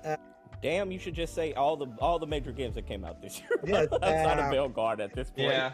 Yes, my reviews for the DLCs for Alan Wake 2, The Lake House, and Night Springs, Call of Duty Black Ops 6, and Dragon Quest 3 HD 2D.